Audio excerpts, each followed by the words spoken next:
여러분, 혹시 최근 뉴스에서 보셨나요? 치료비 감당 못해 집을 포기한 60대 부부 이야기요. 지금 이 순간에도 의료비 때문에 삶이 무너지는 사람들이 늘고 있습니다. 혹시 여러분도 요즘 가슴이 답답하고 건강이나 돈 걱정이 부쩍 많아지지 않으셨나요? 저는 얼마 전 전북 군산에서 평생 모은 노후 자금 2억을 단숨에 잃은 68세 김도현 씨 이야기를 들었습니다.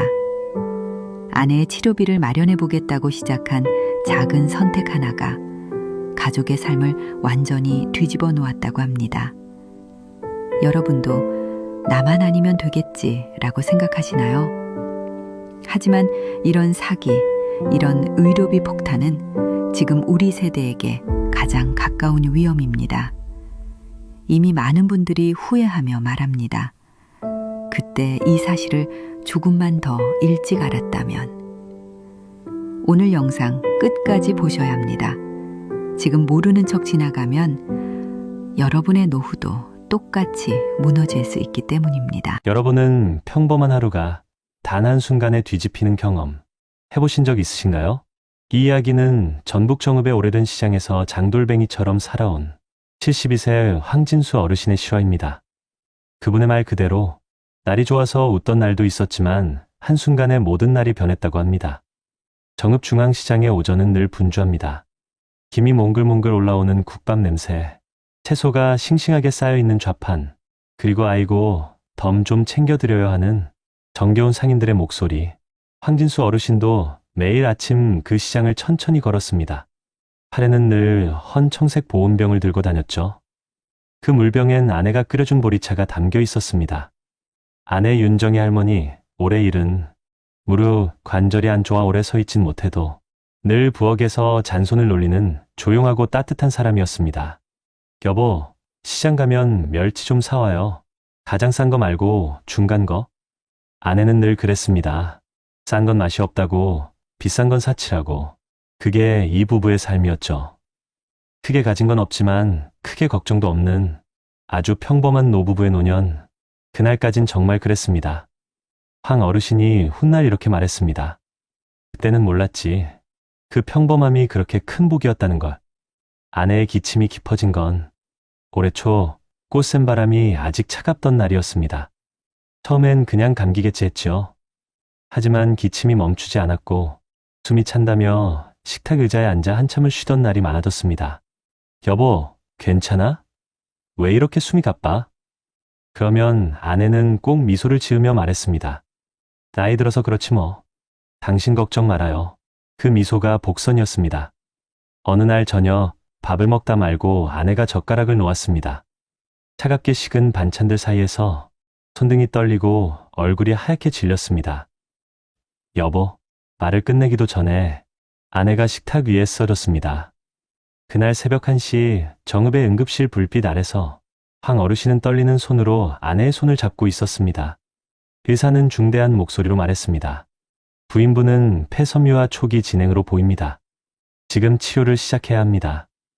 약값과 산소 치료까지 포함하면 월 70만 원에서 120만 원은 준비하셔야 합니다. 황 어르신은 아무 말도 못했습니다. 다리가 풀려 벽에 기대선 채 의사의 말을 멍하니 듣기만 했습니다. 그 순간 그 보온병이 떠올랐답니다. 아내가 새벽마다 끓여준 보리차. 그 보리차를 더는 못 마시게 될까봐. 그게 그렇게 무서웠다고요. 며칠 뒤 황 어르신은 시장에서 오랫동안 알고 지낸 박노식 할아버지와 마주쳤습니다. 박 할아버지는 예전 통닭 가게를 하다 접은 분인데 늘 손에 라디오를 들고 다니는 말수가 적지만 따뜻한 사람이었죠. 진수 형님, 요즘 얼굴이 왜 그렇게 상했어? 그 말에 황 어르신은 참아왔던 걸 쏟아냈습니다. 아내병, 치료비, 자식들 형편 때문에 부탁도 못하는 현실. 입술이 떨리고 말이 자꾸 끊겼습니다. 할아버지는 한참을 듣고 있다가 말했습니다. 형님, 나도 비슷한 일이 있었어. 근데 나를 살린 방법이 하나 있었어. 그때 황 어르신은 이렇게 말했다고 합니다. 그 말이 그 밤의 공기보다 더 깊게 찔러 박혔어. 그 말은 희망 같기도 하고 악마의 속삭임 같기도 했습니다. 며칠 후 황 어르신은 박 할아버지에게 이끌려 정읍 외곽의 작은 사무실에 가게 됩니다. 그곳엔 넥타이를 단정히 매고 말투가 지나치게 정중한 투자 컨설턴트라는 한 남자가 앉아 있었습니다. 그가 말했습니다. 어르신, 이건 위험한 게 아닙니다. 아무나 소개 안 드리는데 박 선생님 덕분에 특별히 안내드리는 거예요. 황 어르신은 떨리는 목소리로 물었습니다. 내 안에 숨 좀 덜 차게 해줄 수 있습니까? 그 남자는 미소를 지으며 말했습니다. 네, 어르신이 지금 결심하시면 이번 달부터 치료 걱정은 끝납니다. 그 말을 듣는 순간 황 어르신은 속으로 이런 문장을 중얼거렸다고 합니다. 그게 최선입니까? 그 질문이 앞으로 황 어르신의 삶을 완전히 갈라놓는 비극의 문을 열어젖힐 줄은 그때는 아무도 몰랐습니다. 황 어르신은 결국 손을 떨며 그 종이에 서명을 했습니다. 그리고 바로 다음 날 그의 휴대폰엔 정확히 10만 원 입금 알림이 찍혀 있었습니다. 그 순간 황 어르신은 울었다고 했습니다. 희망이어서 온 건지 두려워서 온 건지 본인도 몰랐답니다. 하지만 그 작은 입금이 이 모든 파국의 시작이었다는 사실을 그는 한참 뒤에야 깨닫게 됩니다. 황진수 어르신은 그날 이후 매일 오전 10시만 되면 휴대폰을 손에 꼭 쥐고 기다렸습니다. 그리고 정확히 10시 02분 휴대폰 화면에 다시 한번 떴습니다. 입금 10만 원. 그 순간 황 어르신은 속삭이듯 말했습니다. 정이야, 당신 치료비 내가 어떻게든 해볼게. 그날 저녁 아내 윤정희 할머니는 거실 조명 아래에서 천천히 그리고 힘겹게 숨을 고르고 있었습니다. 얼굴이 창백했지만 남편을 보며 억지로 미소를 지었죠. 여보, 요즘 왜 이렇게 얼굴이 밝아요? 표정이 예전 같아졌어. 황 어르신은 대답 대신 아내의 손등을 조심스레 감싸 주었습니다. 그냥 괜찮아지는 것 같아서 그래. 우리 좀 더 버텨보자. 아내는 아무것도 몰랐습니다. 남편이 그날 어떤 계약서를 썼고 어떤 선택을 했는지 10만 원씩 꾸준히 들어오던 입금은 실제 되는 날 잠시 늦어졌습니다. 10시 5분, 10시 10분, 10시 20분. 황진수 어르신은 손에 쥔 휴대폰이 땀으로 젖는 걸 느꼈습니다. 왜 안 들어오지? 그대였습니다. 띠링, 입금 10만 원. 하지만 알 수 없는 불안이 가슴 위에 눌러붙었습니다. 그날 밤 아내는 물었습니다. 여보, 무슨 일 있어요? 요즘 잠도 잘 못 자고. 황 어르신은 고개를 저었습니다.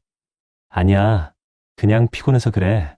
그 말이 아내에게 하는 말인지 스스로를 속이는 말인지 분간이 가지 않았습니다. 며칠 뒤 그 남자, 정장을 딱 맞게 입고 있던 컨설턴트라는 이가 전화를 걸어왔습니다. 어르신, 이번 주까지만 특별 구간이 열려 있습니다. 처음 넣으신 분들에 한해 금액을 늘리면 일일 지급금이 배로 오릅니다. 황 어르신은 떨리는 목소리로 물었습니다. 얼마를 더 넣어야 합니까? 남자는 망설임 없이 대답했습니다. 2천만 원만 추가하면 하루 30만 원 나옵니다. 한 달이면 900만 원이에요. 치료비는 물론 생활비 걱정도 끝납니다. 그 말은 황 어르신의 심장에 꽂힌 비수 같았습니다. 아내의 호흡기는 점점 길어지고 있었고 기침은 깊어져 잠을 이루지도 못했습니다. 밤마다 고통을 참느라 손끝을 꼭 쥐는 모습, 그걸 몇 번이나 봤는지 모릅니다. 결국 황 어르신은 통장의 마지막 큰 금액을 그 남자의 계좌로 보냈습니다. 그리고 그 다음날 10시가 되어도 입금 알림이 오지 않았습니다. 10시 10분, 10시 30분, 11시 황진수 어르신은 남자에게 전화를 걸었습니다. 왜 돈이 안 들어옵니까? 그 남자의 목소리는 전에 없던 차가움이 묻어 있었습니다. 어르신, 시스템 점검 중입니다. 하루 정도 늦을 수 있어요. 하지만 그 말투는 전날과 전혀 달랐습니다. 황 어르신은 불안에 떨며 휴대폰을 꼭 쥐고 아내 옆에 앉았습니다. 아내가 숨을 몰아쉬며 말했습니다. 여보나 걱정 말아요. 당신 얼굴이 요즘 더 힘들어 보여. 그 말이 가슴을 찢어버렸습니다. 다음 날 돈은 들어오지 않았습니다. 황 어르신은 사무실로 뛰어갔습니다. 정읍 외곽 그 작은 사무실.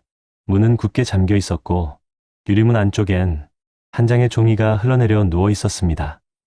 임대 만료로 폐업합니다. 황 어르신은 유리를 두드렸습니다. 여보 정이야, 나 어떡하냐. 무릎이 꺾여 바닥에 주저앉았습니다. 그곳에서 황 어르신은 처음으로 목 놓아 울었다고 했습니다. 그 울음은 아내에게도 세상에게도 들리지 않는 아주 조용한 울음이었습니다.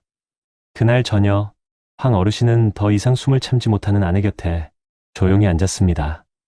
아내는 남편의 손을 잡아 작게 속삭였습니다. 여보, 괜찮아. 나는 오래전부터 당신이 나 때문에 힘든 거 알고 있었어. 황진수 어르신은 고개를 저었습니다. 아니야, 내가 잘못했어. 당신 치우비 내가 지켜야 했는데. 아내는 미소도 아닌 울음도 아닌 표정으로 말했습니다. 여보, 그게 최선입니까? 그 한마디는 황 어르신을 완전히 무너뜨렸습니다.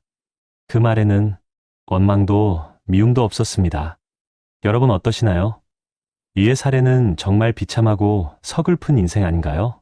하지만 지금부터 소개해드리는 사례는 정반대의 선택으로 행복한 노후를 보내고 있는 분을 소개해드리겠습니다. 그저 평생 자신만 바라보며 살았던 아내의 작은 걱정이 실려 있을 뿐이었습니다. 아내는 그날 밤 조용히 눈을 감았습니다. 황진수 어르신이 그의 마지막 말에 대답도 하지 못한 채 아내의 장례가 끝나고 몇 달 뒤 황 어르신의 두 아들과 딸은 서로 갈등을 시작했습니다. 아버지가 그때 왜 그런 결정을 했을까? 우리 보고 왜 말을 안 했대? 엄마가 알았으면 얼마나 슬펐을까? 그 말들이 황진수 어르신의 가슴에 돌멩이처럼 쌓여갔습니다. 그리고 어르신은 정읍시장을 떠났습니다. 삶의 모든 장면이 아내를 떠올리게 했기 때문입니다. 새로운 방은 정읍 외곽의 오래된 연립주택 2층. 좁고 허름했고 여름엔 뜨겁고 겨울엔 유난히 추웠습니다. 벽에 걸린 아내의 흑백 사진 하나만이 그의 하루를 버티게 했습니다. 황 어르신은 어느 날 이렇게 말했습니다. 사람은 돈이 없어서 무너지는 게 아니더라. 지키려던 마음이 무너질 때 그때 진짜 끝이 오더라. 그 말이 정읍 바람처럼 서늘하게 남습니다. 황진수 어르신은 지금도 매일 아내의 사진 앞에서 말합니다.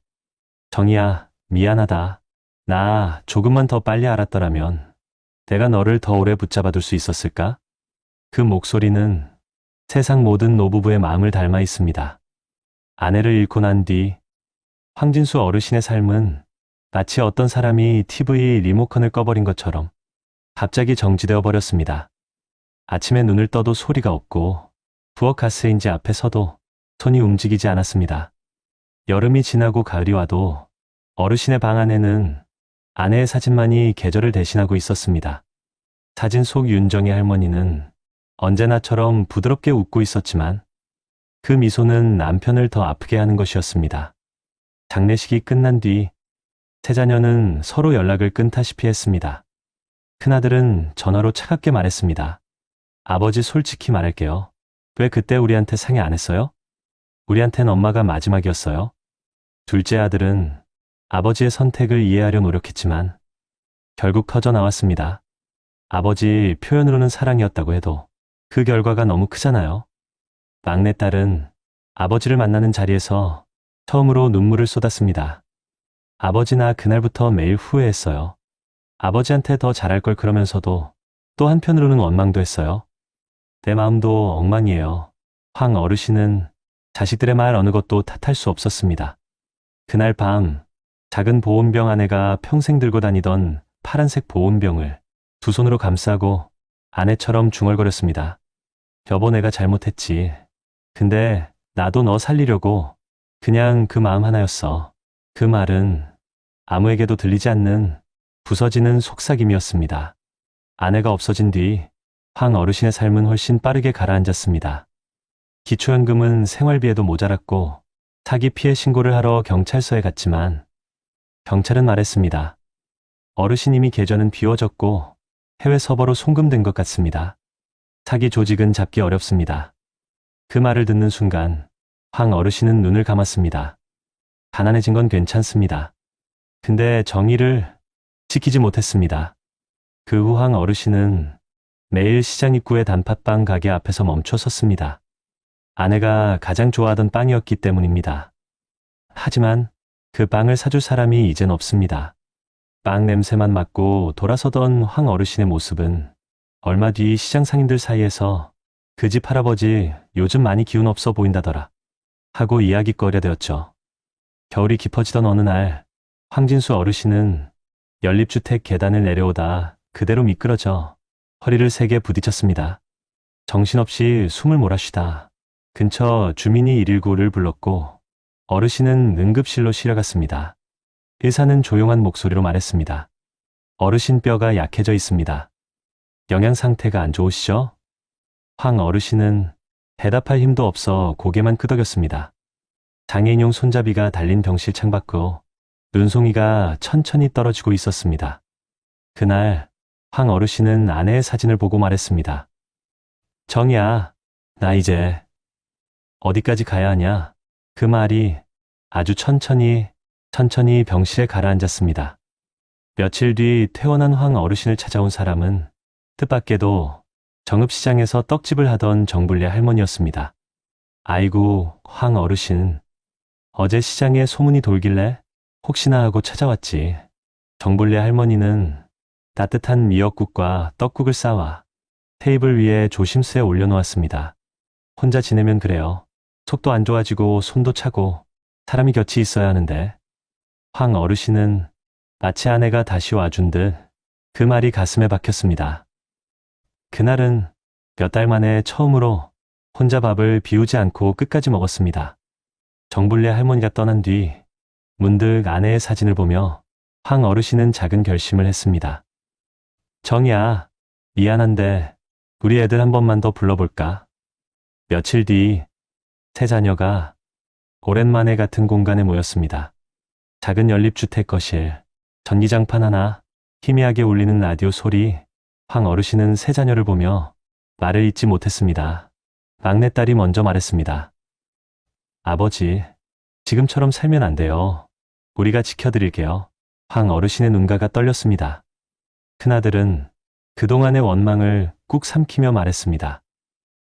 아버지, 엄마가 살아계셨다면 아버지 혼자 이렇게 있게 두지 않았을 거예요. 우리도 그러면 안 되죠. 둘째 아들은 그저 아버지의 손을 잡았습니다. 아버지, 집 정리하고 우리랑 같이 삽시다. 우리도 노력할게요. 그 순간 황 어르신은 결국 울음을 터뜨렸습니다.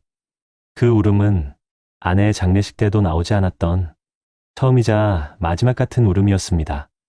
바닥에 떨어진 그 울음은 방 안 공기를 흔들고 오랫동안 쌓였던 감정을 완전히 터뜨렸습니다. 몇 달 뒤 황 어르신은 큰아들 집에서 함께 지내고 있습니다. 한쪽에 마련된 작은 방에는 아내의 사진과 낡은 파란 보온병이 가지런히 놓여 있습니다. 어르신은 매일 밤 사진에게 말합니다. 정이야, 너 없어서 아직도 힘들다. 근데 애들이 있어줘서 하루하루 다시 살아보려고 한다. 창밖에서 겨울 햇살이 조용히 들어오는 날, 황진수 어르신은 이렇게 말했습니다. 가난은 다시 채우면 됩니다.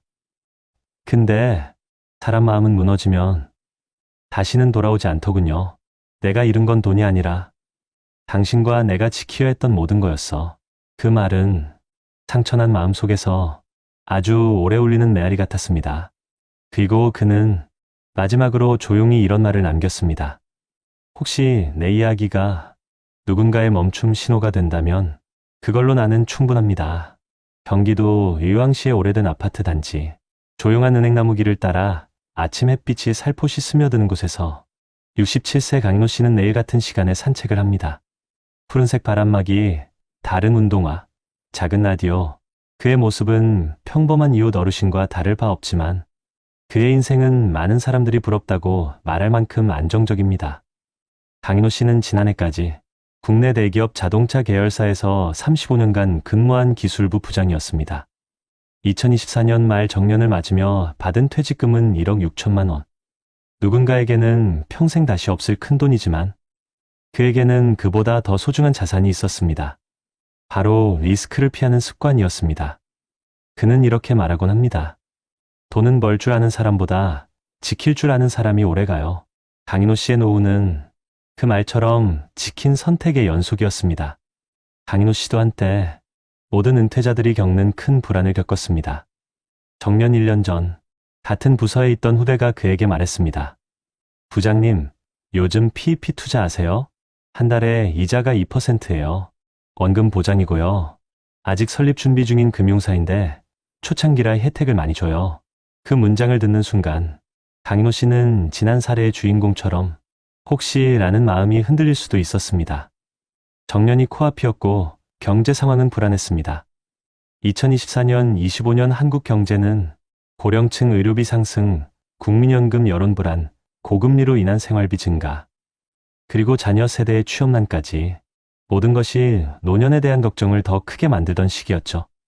게다가 그 무렵 아내 박영숙 씨가 척추관협착증으로 입원하게 되며 큰돈이 나갔습니다. MRI 검사, 도수치료, 약값까지 포함해 하루하루가 불안했습니다. 저녁 식탁에서 아내는 말했습니다. 여보, 나 때문에 돈 너무 나가죠? 퇴직 앞두고 불안해지면 나 치료 조금 줄여도 돼요. 그 말을 듣던 강인호 씨의 젓가락이 멈췄습니다. 그 순간 더 벌어야 한다는 강박이 그의 마음을 스쳤습니다. 그 다음 날 회사 식당에서 후배가 다시 말을 걸었습니다. 부장님, 정말 괜찮은 곳이에요. 저도 2천 넣었어요. 요즘 물가를 이기려면 이 정도 투자는 꼭 해야죠. 바로 이 지점이 대부분의 사람들이 흔들리는 순간입니다. 그리고 실제로 많은 60대부터 70대가 바로 이 말 한 줄에 삶이 뒤집혔습니다. 그러나 강인호 씨는 자신에게 가장 중요한 원칙을 떠올렸습니다. 무언가가 너무 좋아 보이면 답은 항상 하나다. 하지 마라. 그는 후배에게 웃으면서 말했습니다. 야, 너는 젊으니까 괜찮아. 나는 이제 실패하면 끝이야. 그 말은 그가 은퇴 직전 가장 먼저 지켜낸 작은 방패였습니다. 하지만 불안은 계속되었습니다. 정년을 한 달 앞두고 아내의 상태는 더 안 좋아졌고 둘째 아들은 회사 구조조정으로 취직했습니다. 식탁 앞에서 아들이 말했습니다. 아버지, 미안해요. 저 취업도 떨어졌습니다.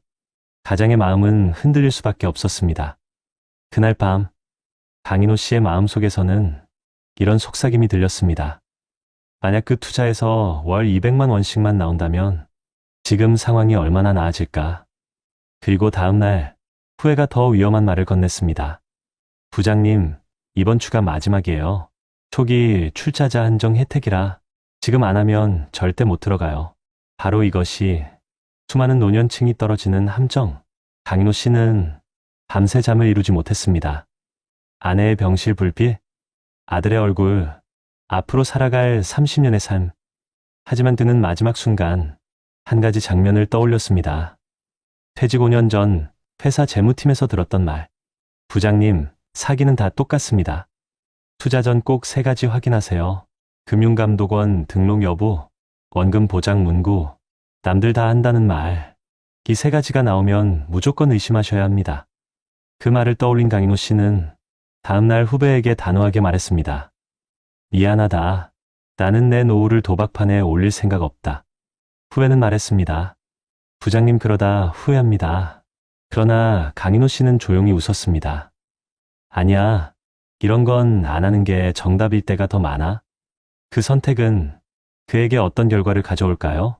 그는 이 결정을 통해 몰락이 아닌 완전히 다른 인생의 문을 열게 됩니다. 그리고 이 선택 하나가 그의 아내와 가족, 본인 삶 전체를 지켜내게 만들었습니다. 그로부터 2달 뒤 강인호 씨의 삶에 또 한 번의 큰 파도가 밀려왔습니다.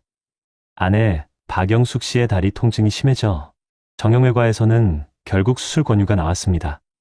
비급여 항목이 많아 총 예상 비용은 약 950만 원. 아내는 병실 침대 위에서 고개를 저었습니다. 여보, 우리 아들 아직 취업도 못했는데 나까지 이렇게 돈 쓰면 어떡해요?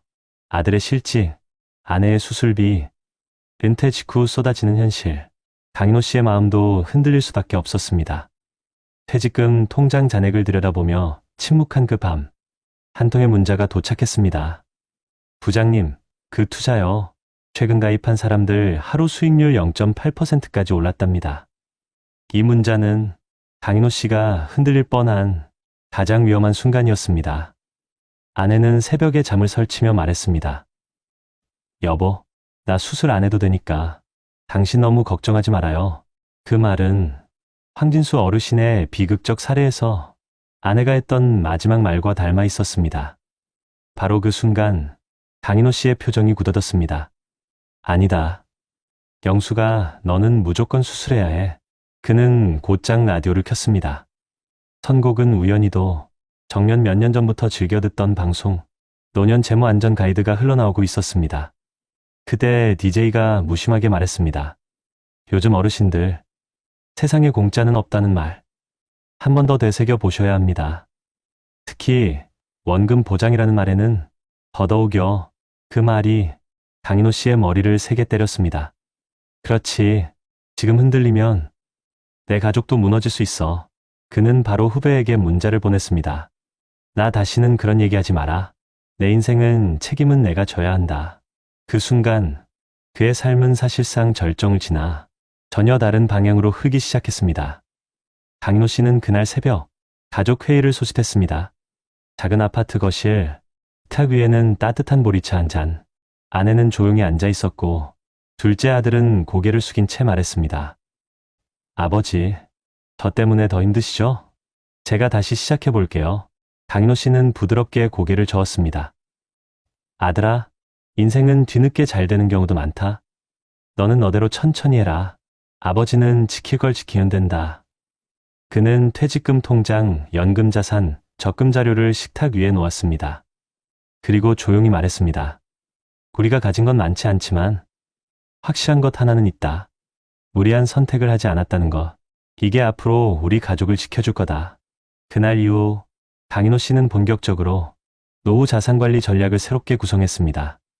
퇴직금 1억 6천만 원 중 절반은 안전자산 ETF, 나머지 절반은 국공채 MMF 위험 ISA, 의료비 대비로 월 10만 원씩 실손보험 유지, 실직한 아들 대신 월 20만 원 생활비 지원, 아내 치료비는 건강보험 실비장기 요양 등급 활용. 결과적으로 치료비 부담은 절반 가까이 줄어들었고 아내는 무사히 회복했습니다. 의사도 말했습니다. 어르신 수술이 잘 됐습니다. 지금처럼만 관리하시면 일상생활은 큰 문제 없을 겁니다. 아내는 수술 후 병실 창가에서 남편을 바라보며 말했습니다. 여보, 당신이 흔들리지 않아서 우리 가족이 산 것 같아요. 그 말에 강인호 씨는 조용히 고개를 숙였습니다. 지키는 게 이렇게 큰 힘이 됐네. 2025년의 한국은 노년층이 살기에 결코 쉽지 않은 환경입니다. 고령층 의료비 10년 새 2배 증가, 노인 빈곤율 OECD 1위, 사기 피해자 절반이 60대 이상, 연금만으로 생활이 어려운 현실, 자녀 세대도 경제적으로 여유 없음. 이런 시대에서 강인호 씨의 선택은 특별한 능력 때문이 아니라 아주 단순한 원칙 하나 때문이었습니다. 지키는 사람이 결국 이긴다.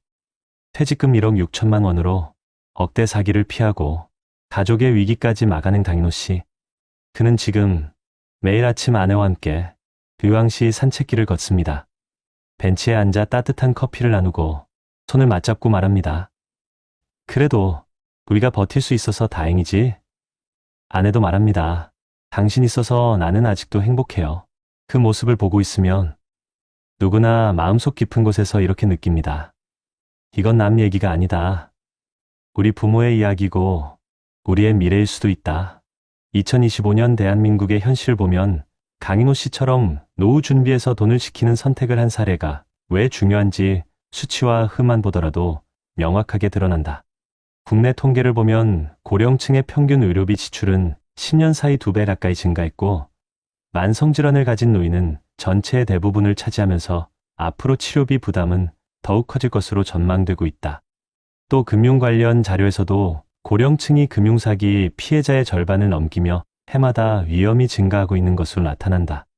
특히 원금 보장과 고정 수익을 내세우는 방식의 투자는 나이가 들수록 판단하기 어렵고 정보가 부족하기 때문에 더욱 취약해지는 구조라고 설명된다.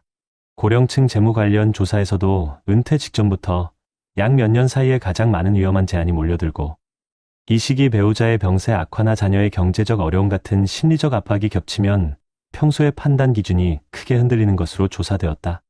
국내 연구 자료에서도 은퇴 가구가 기본적인 생활을 유지하기 위해 필요한 금액이 매년 상승하고 있으며 물가와 주거비가 계속 올라가는 현실을 고려하면 예금과 연금 같은 안정적 자산을 중심으로 재무 구조를 유지하는 것이 더 큰 위험을 막는 데 실제로 도움이 된다는 분석도 제시된다. 해외 자료에서도 비슷한 흐름을 보이는데 여러 국가에서 고령층의 의료비와 주거비 상승으로 은퇴 후 가계 불안이 증가하고 있으며 고수익 투자를 택하기보다 안정적인 현금 흐름과 장기적인 분산 투자를 선택한 가구가 더 오래 자산을 유지하는 경향이 뚜렷하게 나타난다. 해외 고령층 금융 취약성 연구에서도 많은 고령자가 지인이나 주변 사람의 권유로 위험한 상품에 발을 들이는 일이 반복되고 있으며 특히 은퇴 직후 몇 년이 가장 취약한 시기라고 분석한다.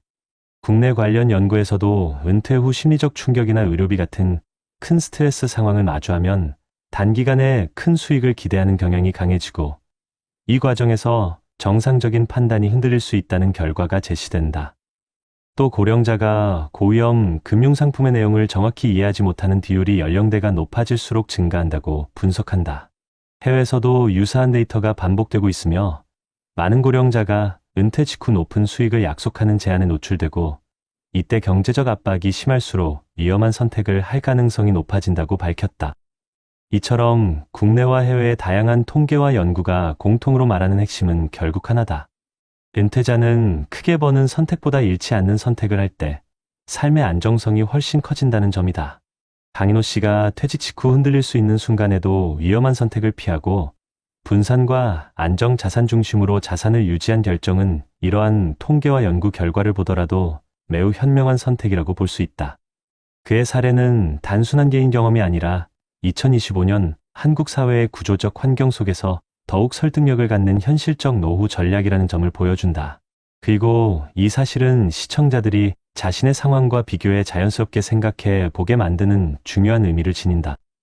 여러분, 이제부터는 이런 위기를 막기 위해 오히려 실제로 적용할 수 있는 해결책들을 이야기해 보겠습니다. 먼저 전문가들은 공통으로 은퇴 이후 가장 중요한 건 수익을 높이는 것이 아니라 지출을 통제하고 현금 흐름을 안정적으로 만드는 것이라고 조언합니다.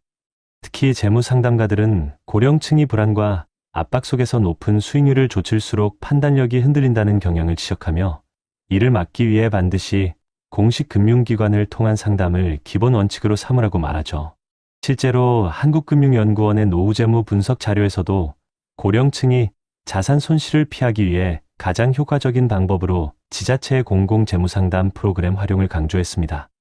요즘은 대한민국 정부와 각 지자체에서도 고령층의 금융사기를 줄이기 위해 다양한 정책을 운영하고 있습니다. 예를 들어 서울시와 부산시, 경기도는 모두 어르신을 대상으로 하는 고령층 금융안심센터를 운영하고 있는데 이곳에서는 각종 투자 권유가 합법인지 사기 가능성이 있는지 무료로 검토해주고 계약서를 가져오면 위험 요소를 직접 분석해주는 서비스도 제공합니다. 또한 서울 은평구, 광주광역시 북구, 대전 서구 등 일부 지자체에서는 어르신 금융사기 예방, 방문 교육을 운영해 복지관이나 경로당을 직접 방문해 고령층의 실제 피해 사례를 설명하고 사기 패턴을 알려주는 프로그램을 운영하고 있습니다. 보건복지부 역시 저소득 고령층 대상의 긴급복지 지원 제도를 통해 갑작스러운 의료비 부담이 생겼을 때 일정 금액을 최대 수개월간 지원하며 의료비 본인 부담 경감을 위한 재난적 의료비 지원 제도도 시행하고 있어 예기치 않은 치료비가 폭발적으로 증가하는 상황을 막아주고 있습니다. 이런 제도들은 강인호 씨 같은 분들이 위기 순간 위험한 투자로 뛰어들지 않도록 하는 중요한 안전망이 되죠. 전문가들은 또한 고령층이 반드시 공적제도 기반의 소득 구조를 갖출 것을 권고합니다. 국민연금, 기초연금, 퇴직연금, 개인연금 등 여러 소득원을 분산해 예측 가능한 현금 흐름을 만드는 것이 핵심이라는 겁니다. 실제 통계에서도 이런 구조를 가진 가구일수록 충동적 투자나 사기 피해에 노출되는 비율이 크게 낮다는 결과가 나왔습니다. 해외에서도 우리와 비슷한 문제를 해결하기 위해 다양한 제도를 시행하고 있는데요. 일본은 고령층 금융사기가 증가하자 특정 금융거래 제한 제도를 도입해 일정 연령 이상이 고액 금융거래를 하려는 경우 은행이 가족에게 먼저 연락을 취하거나 거래 자체를 보류할 수 있도록 하고 있습니다. 영국은 고령층을 대상으로 모든 투자 상품 권유 전 반드시 쿨링오프 기간을 의무화하여 충동적으로 계약하는 것을 막고 제3자의 검토 시간을 확보하게 했습니다. 미국은 시니어 대상 금융 판매를 감독하는 별도 기관을 설립해 고령층에게 접근하는 투자 권유 전화를 모니터링하고 고위험 상품 권유가 의심되면 즉시 판매 중단 조치를 취할 수 있습니다. 이런 해외 정책들은 공통적으로 위기 상황일수록 판단을 유예시키고 검토할 수 있는 시간과 도움을 제공하는 것이 핵심이라는 점을 보여줍니다. 무엇보다도 중요한 건 우리 스스로가 검증되지 않은 제안은 단 한 번도 예외 없이 의심하는 습관을 갖는 것입니다. 지인 추천, 주변 사람의 성공담, 높은 수익률, 원금 보장이라는 단어가 반복되는 순간 반드시 멈추고 지자체 상담센터나 금융감독원, 은행 PB센터 등 공적기관의 검토를 요청해야 합니다. 그리고 은퇴 후 불안한 감정 속에서 결정을 내리지 않도록 스스로의 생활비 레벨을 정확히 계산하고 지출을 적정 수준에서 유지하는 것이 가장 큰 규칙이라고 전문가들은 강조합니다. 여러분, 아끼는 것보다 더 중요한 건 지키는 습관입니다. 나이 들수록 돈은 도구가 아니라 안전망이 되고 안전망은 한번 무너지면 다시 세우기 어렵습니다.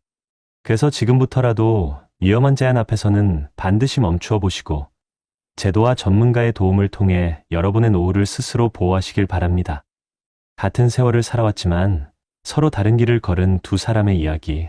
한 사람은 순간의 절박함과 외로움 속에서 손을 내민 위험한 선택 때문에 모든 것을 잃었고, 다른 한 사람은 같은 나이, 같은 불안, 같은 현실 속에서도 끝까지 자신을 지키며 조용하고 단단한 노후를 맞이했습니다. 우리는 모두 그 두 갈래 길 사이를 하루에도 몇 번씩 지나고 있는지도 모릅니다. 여러분, 살아보니 어떻습니까?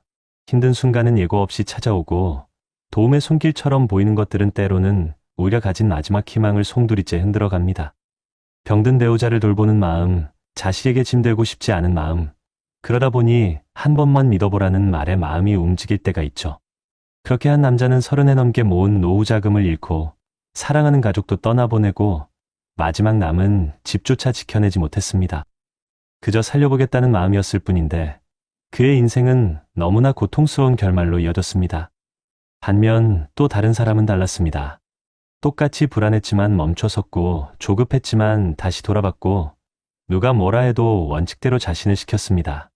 위험한 말에 귀를 닫고 검증되지 않은 제안 앞에서는 늘 하루를 더 생각했습니다.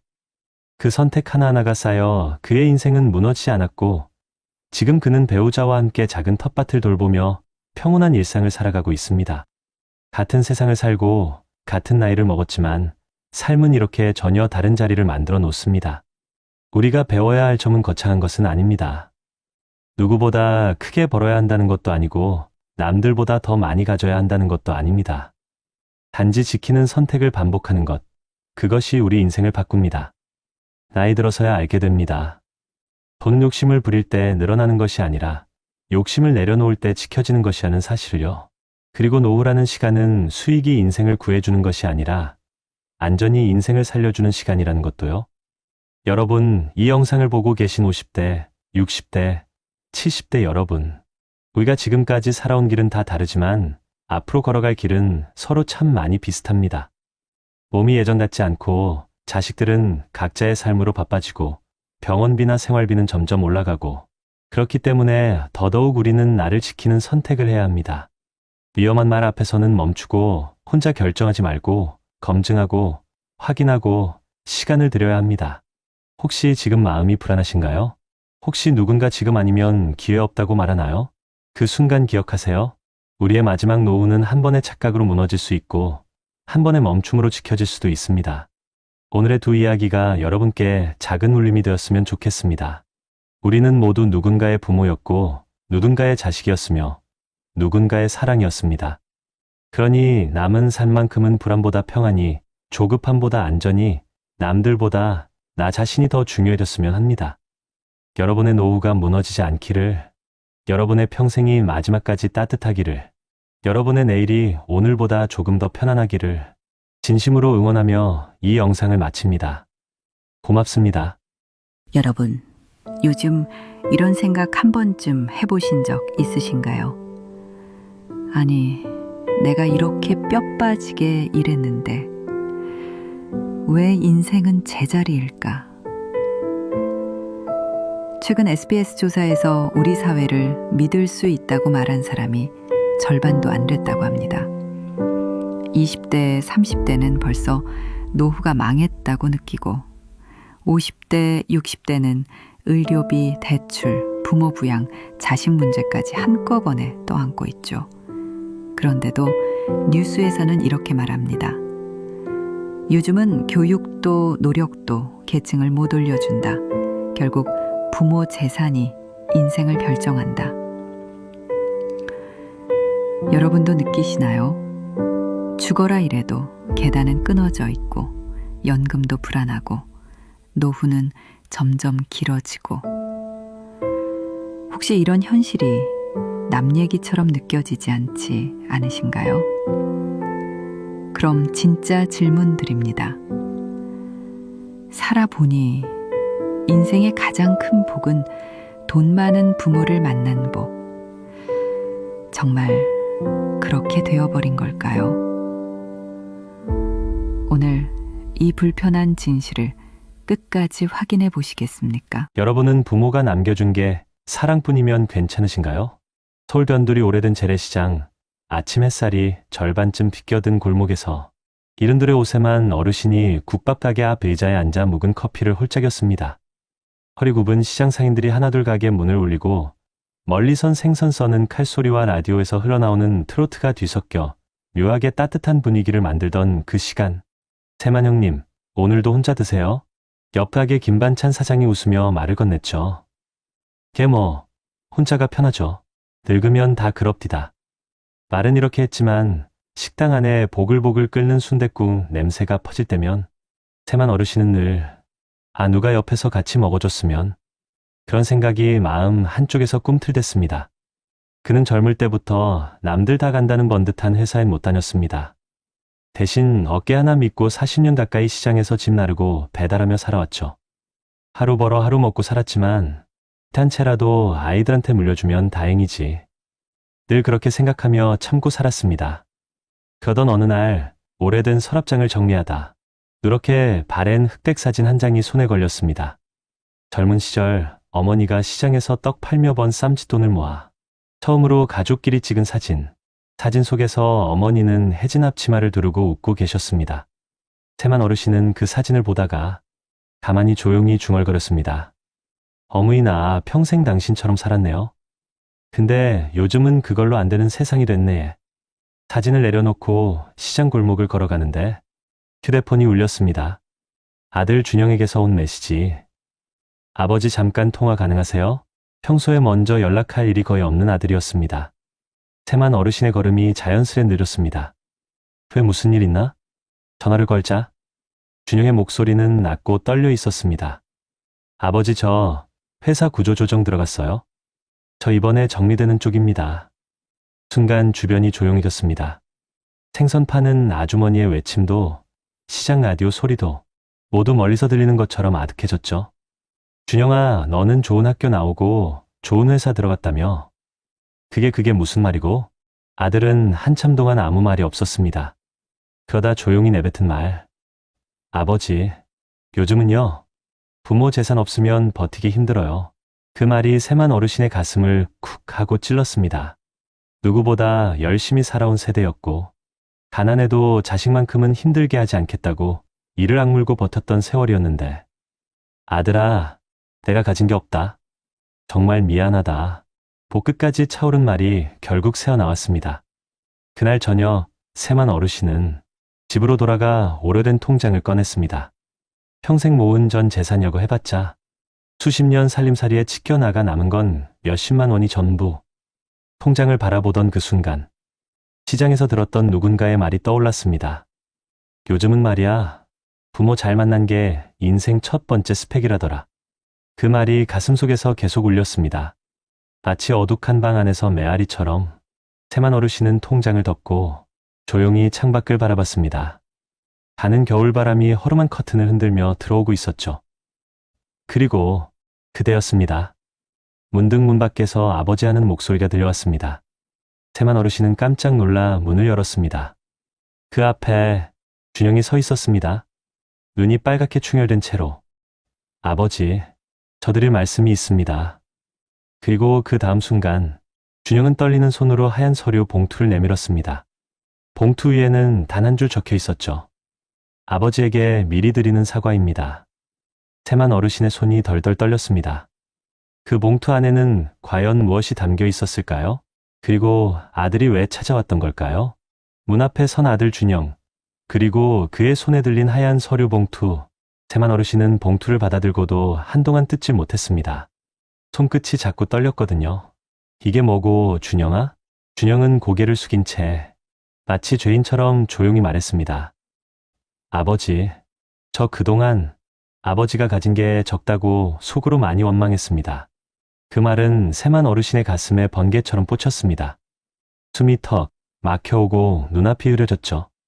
근데요, 아버지, 저 회사에서 잘리고 서울 월세 밀릴 상황 되고 친구들 보니까 다들 부모 도움으로 버티고 있더라고요. 저만 가진 게 없더라고요. 준영의 목소리는 점점 더 떨렸습니다. 그제 알았어요. 아버지는 가진 게 없어도 평생 저를 위해 온몸 갈아 넣으신 분이라는 걸. 말을 마치자 준영은 봉투를 세만 어르신 앞으로 밀었습니다. 아버지, 이건 그동안 못해드린 첫 번째 마음이에요. 세만 어르신은 천천히 봉투를 열었습니다. 안에는 몇 장의 서류와 통장 사본이 들어있었습니다. 이게 뭐고? 준영은 깊게 숨을 들이쉬더니 말했습니다. 아버지 앞으로 된 월세, 보증금과 생활비 통장이에요. 아버지, 이제는 제가 책임질게요. 세만 어르신의 손에서 봉투가 미끄러질 뻔했습니다. 그는 믿을 수 없다는 표정으로 아들을 바라봤습니다. 너 지금 무슨 말하고 있는지 알긴 하냐? 애 아비가 아버지한테 손 벌리면 안 된다고. 나는 너한테 짐 되고 싶지 않다. 그러자 준영이 오래전에 보았던 그 흑백 사진 속 어머니의 표정을 떠올리며 말했습니다. 짐이요? 아버지가요? 아버지 같은 분은 평생 자식 위해서 희생만 하신 분이에요. 그리고 그는 이렇게 덧붙였습니다. 아버지, 그게 최선입니까? 평생 혼자 버티는 게 정말 최선입니까? 순간 세만 어르신의 심장이 툭 하고 무너져 내렸습니다. 그동안 누구에게도 듣지 못했던 말, 누구에게도 표현하지 못했던 감정, 그 말은 오래전 세상을 떠난 어머니가 아들아, 혼자 버티지 마라 하고 말하는 것처럼 들렸습니다. 세만 어르신은 멍하니 앉았다가 마침내 떨리는 목소리로 물었습니다. 돈은 어떻게 마련했노? 준영은 씁쓸하게 웃었습니다. 저 서울에서 살던 오피스텔 보증금 빼고 나왔어요. 그리고 그동안 모아둔 돈 조금 보태고요. 그럼 너는 어디서 자노? 회사 근처 고시원 있어요. 괜찮아요, 아버지. 지금은 버티는 게 먼저예요. 그 말에 세만 어르신은 말을 잇지 못했습니다. 시장 구석에서 바람이 문틈으로 스며들며 커튼이 흔들렸습니다. 그 소리가 마치 오래된 기억을 흔드는 것 같았습니다. 밤이 깊어지고 집 안에 불이 꺼진 뒤 세만 어르신은 조용히 흑백 사진을 꺼냈습니다. 사진 속 어머니는 늘 그렇듯 해진 앞치마를 두르고 환하게 웃고 계셨습니다. 그 웃음이 지금 자신에게 이렇게 말하는 듯 했습니다. 너도 이제 좀 받아도 된다. 그 순간 세만 어르신은 평생 눌러왔던 감정을 더는 버티지 못했습니다. 작게 흐느끼며 말했습니다. 어머니, 난 가진 게 없어서 아들한테 짐만 되는 줄 알았는데 그게 아니었네요. 그는 사진을 가슴에 꼭 안고 천천히 눈을 감았습니다. 다음 날 아침, 세만 어르신은 오랜만에 시장으로 나갔습니다. 늘 앉던 국밥집 앞 의자에 앉아 있는데 김반찬 사장이 손을 흔들며 달려왔습니다. 형님, 큰일 났어요. 형님 아드님이. 뭐라카노? 준영이가 왜? 뉴스요. 아침 뉴스에 형님 아드님이. 세만 어르신은 순간 귀를 의심했습니다. 내 아들이 뉴스에 나온다고? 사장은 급히 휴대폰 화면을 내밀었습니다. 거기에는 대기업 구조조정 여파 젊은 가장들 생활터전 무너져라는 제목이 떠 있었고 인터뷰 장면에 준영의 얼굴이 선명하게 잡혀 있었습니다. 저희 같은 사람들은요, 부모 재산 없으면 버틸 수 없는 시대입니다. 하지만 저는 오늘 처음으로 깨달았어요. 가진 게 많지 않아도 저를 위해 평생 버틴 부모님이 진짜 복이라는 거요. 세만 어르신은 그 자리에서 얼어붙고 말았습니다. 자신을 원망하던 아들이 세상 앞에서 부모가 내 복이라고 말하고 있는 장면. 그 순간 세만 어르신의 눈가가 뜨겁게 젖어들었습니다. 그리고 사장은 조용히 말했습니다. 형님은 훌륭한 아버지십니다. 그런 아들 그냥 나오는 거 아닙니다.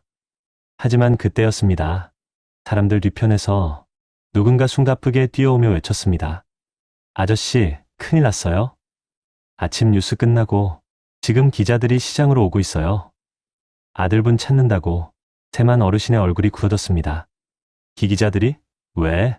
그 말에 대답이 돌아오기 전 시장 입구에서 검은 카메라가 여러 대 들어오고 있었습니다. 그들은 곧장 세만 어르신의 방향을 향하고 있었죠.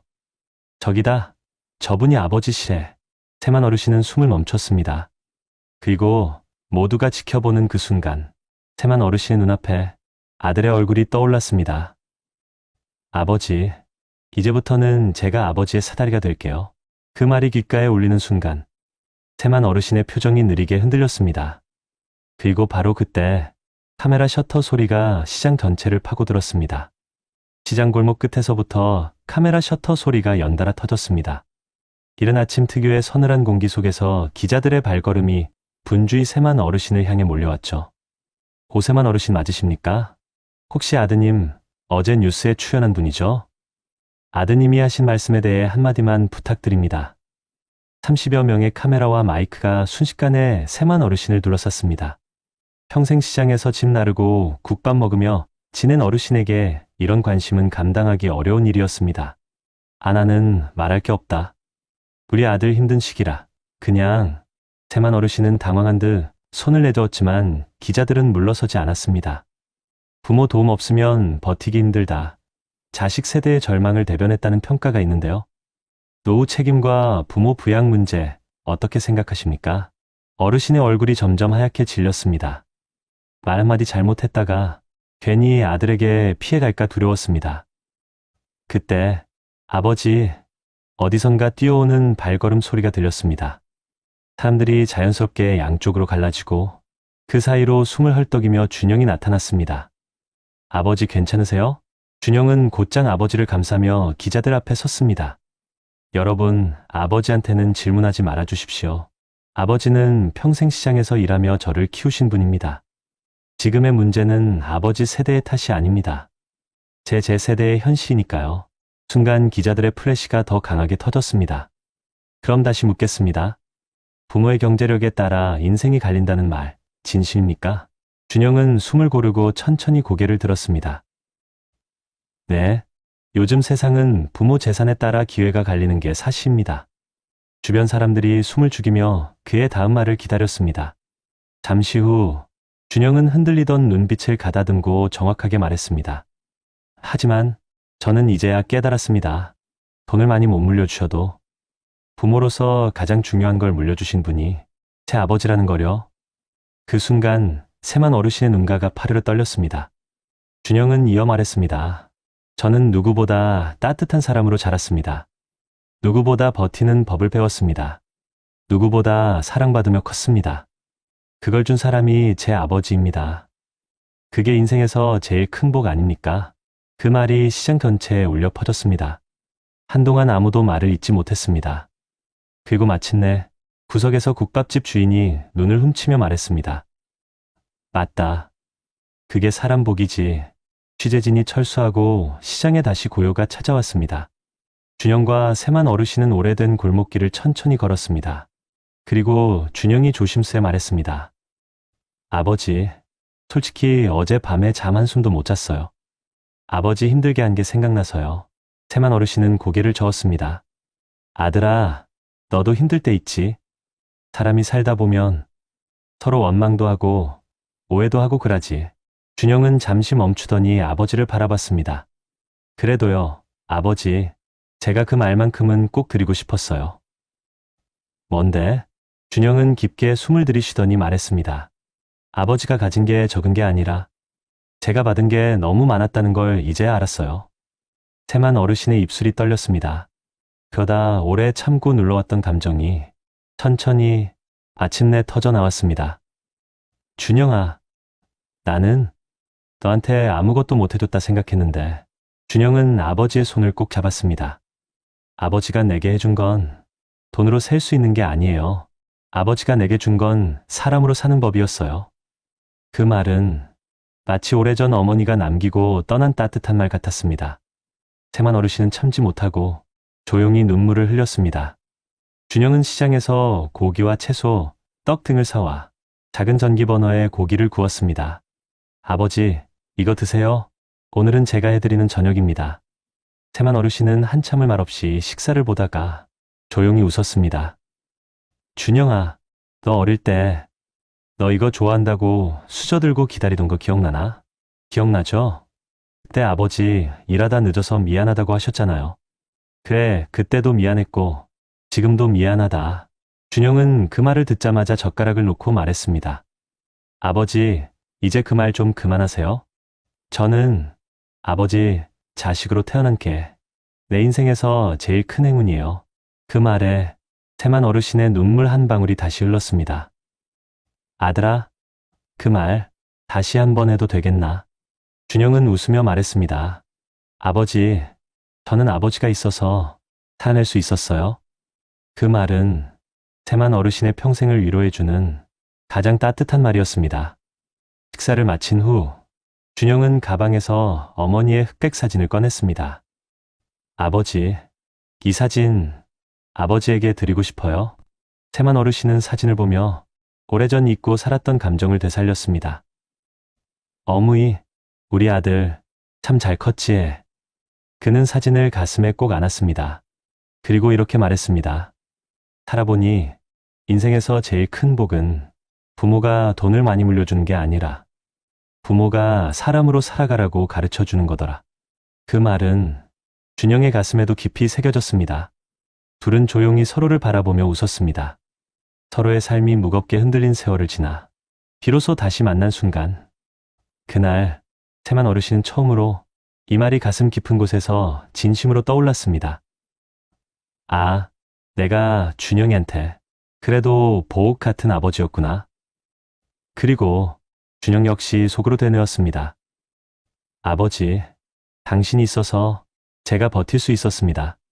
그날 밤 오래된 골목길 위로 겨울바람이 부드럽게 스쳤습니다. 눈처럼 흩날리던 가로등 빛 속에서 두 사람은 오랜 오해와 상처를 내려놓고 작은 걸음을 나란히 걸어갔습니다. 인생의 복은 언제나 돈이 아닌 사람이었다는 것을 두 사람은 아주 늦게야 깨달았습니다. 여러분 어떠시나요? 이의 사례는 정말 비참하고 서글픈 인생 아닌가요? 하지만 지금부터 소개해드리는 사례는 정반대의 선택으로 행복한 노후를 보내고 있는 한 사람의 이야기를 들려드리겠습니다. 경북 의성에서 태어난 이만섭 어르신은 누구보다 가난했던 집안에서 자랐습니다. 부모님 모두 논밭 일을 하다 몸을 다쳐 중학교부터는 사실상 집안의 가장 역할을 해야 했죠. 남들은 돈 많은 부모를 만나 서울로 대학교 보내고 집도 물려받고 결혼자금도 지원받았지만 만섭 어르신에게 돌아온 건 낡은 농가와 몇 장의 오래된 사진뿐이었습니다. 하지만 그는 늘 이렇게 말하곤 했습니다. 나는 남들보다 가진 게 없어서 오히려 더 잃을 것도 없었다. 그러니 더 빨리 준비할 수 있었던 거지. 20대 후반 친구들은 유흥과 낭비에 빠져 월급을 그대로 탕진했지만 만섭 어르신은 서울로 올라와 30년 동안 대기업 생산직으로 묵묵히 일했습니다. 몸 부서지는 3교대 근무였지만 한 번도 월급날 술값으로 흘려보낸 적이 없었습니다. 퇴직금은 총 1억 6천만 원. 그 돈을 손에 쥐고도 만섭 어르신은 단 한순간도 이제 좀 쉬어볼까라는 마음을 먹지 않았습니다. 2025년 기초연금 개편 논란과 고령자 일자리 축소가 이어지던 그 시기, 대한민국의 노인 빈곤율은 여전히 OECD 최악 수준을 기록하고 있었고 60대, 70대의 가계, 소비는 10년 전보다 무려 6% 이상 줄어들었다는 기사도 쏟아졌습니다. 주변 동년배 친구들은 요즘 세상은 부모 돈 없으면 끝이다. 연금 받아도 병원비에 다 나간다니까. 늘 이렇게 한숨만 쉬었죠. 그리고 결정적으로 만섭 어르신에게도 한 번의 위기가 찾아왔습니다. 퇴직 후 몸이 버티질 못해 병원에서는 담당자님 무릎 연골이 거의 다 닳았습니다. 수술을 고려하셔야 합니다. 나는 청천벽력 같은 진단을 내렸습니다. 수술비만 300만 원, 회복 기간은 최소 6개월. 주변 사람들은 말렸습니다. 만섭이 형, 수술하고 누워있으면 병원비에 무너진다니까. 병원비 때문에 노후 망한 사람들도 많아. 그냥 버티다 가는 게 낫지. 하지만 그 순간 만섭 어르신은 지난 30년 동안 써온 두꺼운 공책 한 권을 꺼냈습니다. 그 속에는 작은 글씨로 꽉 채운 일기와 숫자들. 오늘 적금 20만 원 들음, 주식 매수 15만 원, 지출 지켜냄, 불필요한 커피술 지하로 유지, 2025년까지 생활비 월 120만 원 한도 목표. 그는 젊을 때부터 하나 믿는 것이 있었습니다. 부모가 못해준 건 내가 직접 준비하면 된다. 6개월간 일을 못하게 되는 건 큰 위기였지만 그는 이미 이를 대비해 퇴직 직후 국민연금 개인연금 ISA 적립식 ETF 투자를 꾸준히 해오고 있었죠. 남들 다 쉬락하도 나는 미래를 위해 오늘을 버티기로 했다. 그의 결심은 단단했습니다. 만섭 어르신에게는 장남과 딸이 있었지만 그는 단 한 번도 자식에게 생활비나 병원비를 요구한 적이 없었습니다. 애들 사는 것도 빠듯한데 내가 손 벌리면 그 애들 인생이 무너진다. 이 말엔 본인이 가난했던 어린 시절 부모님의 고단함을 지켜본 깊은 상처도 들어 있었죠. 그러던 어느 날 아들이 전화를 걸어왔습니다. 아버지, 수술 비용 제가 일부라도 도와드릴까요? 하지만 만섭 어르신은 단호했습니다. 돈 많은 부모 만나는 게 복이라 하지만 나는 그런 복은 못 줬다. 대신 내 노후만큼은 내 두 다리로 책임질 거다. 아들은 한참 말이 없었습니다. 아버지, 요즘 누구나 부모 도움받고 버팁니다. 그걸 잘못이라고 말하지 않아요. 알지. 근데 우리 집은 그렇게 살던 집안이 아니다. 이 말 뒤에 이어진 2초의 침묵. 그 침묵 속에는 부모로서의 고집, 책임감, 상처, 배려, 모든 감정이 들어 있었습니다. 2025년 전국적으로 물가가 급등했고 식료품, 교통전기, 요금, 의료비가 모두 치솟았습니다. 평소 월 120만 원으로 살던 만섭 어르신의 생활비가 어느새 150만 원, 160만 원으로 치솟기 시작했습니다. 시장에서 오징어 1마리가 7,000원, 달걀이 7,000원, 동네 병원 진료비는 1만 원에서 1만 5천 원으로 오른 상황. 그는 어느 날 식료품 코너 앞에서 손에 쥔 2,000원짜리 라면을 한참 바라보다가 살며시 내려놓았습니다. 내 몸이 버틸려면 먹어야 하는데 예산이 늘어나면 무너진다. 이런 장면은 요즘 60대, 70대라면 누구나 한 번쯤 겪어본 현실이었지만 그에게는 절약만이 유일한 길이었습니다. 하지만 그는 무료 수술을 해야 하는 상황에서도 당장 먹고 사는 것보다 노후 전체가 더 중요하다. 그렇게 자신을 다독이며 철저하게 한 달 한 달 버텨갔습니다. 수술을 앞둔 어느 날 종종 가던 동네 공원 벤치에서 만섭 어르신은 우연히 예전에 같은 회사에서 일했던 후배 박철우를 만났습니다. 철우는 퇴직금 대부분을 지인의 권유로 부동산 투자에 넣었다가 실패해 지금은 월 40만 원짜리 기초연금으로만 살아가는 처지였습니다. 철우는 말했다. 만섭 형, 나처럼 살면 안 돼. 이제야 깨달았어. 노후를 무너뜨리는 건 운도 자식도 아니더라. 준비 안 한 나더라. 만섭 어르신은 말없이 고개를 끄덕였습니다. 철우의 눈에는 오래 묵은 후회가 가득되어 있었습니다. 그날 집으로 돌아간 길. 만섭 어르신의 머릿속에는 30년 전부터 적어온 공책의 첫 장이 떠올랐습니다. 오늘도 버티자. 미래의 나는 오늘의 나에게 고맙다 할 것이다. 그는 천천히 미소를 지었습니다. 2025년 겨울 수술 날짜가 다가오던 어느 날 급격한 추위 속에서 무릎 통증이 심해져 걷는 것조차 벅찬 날이었습니다.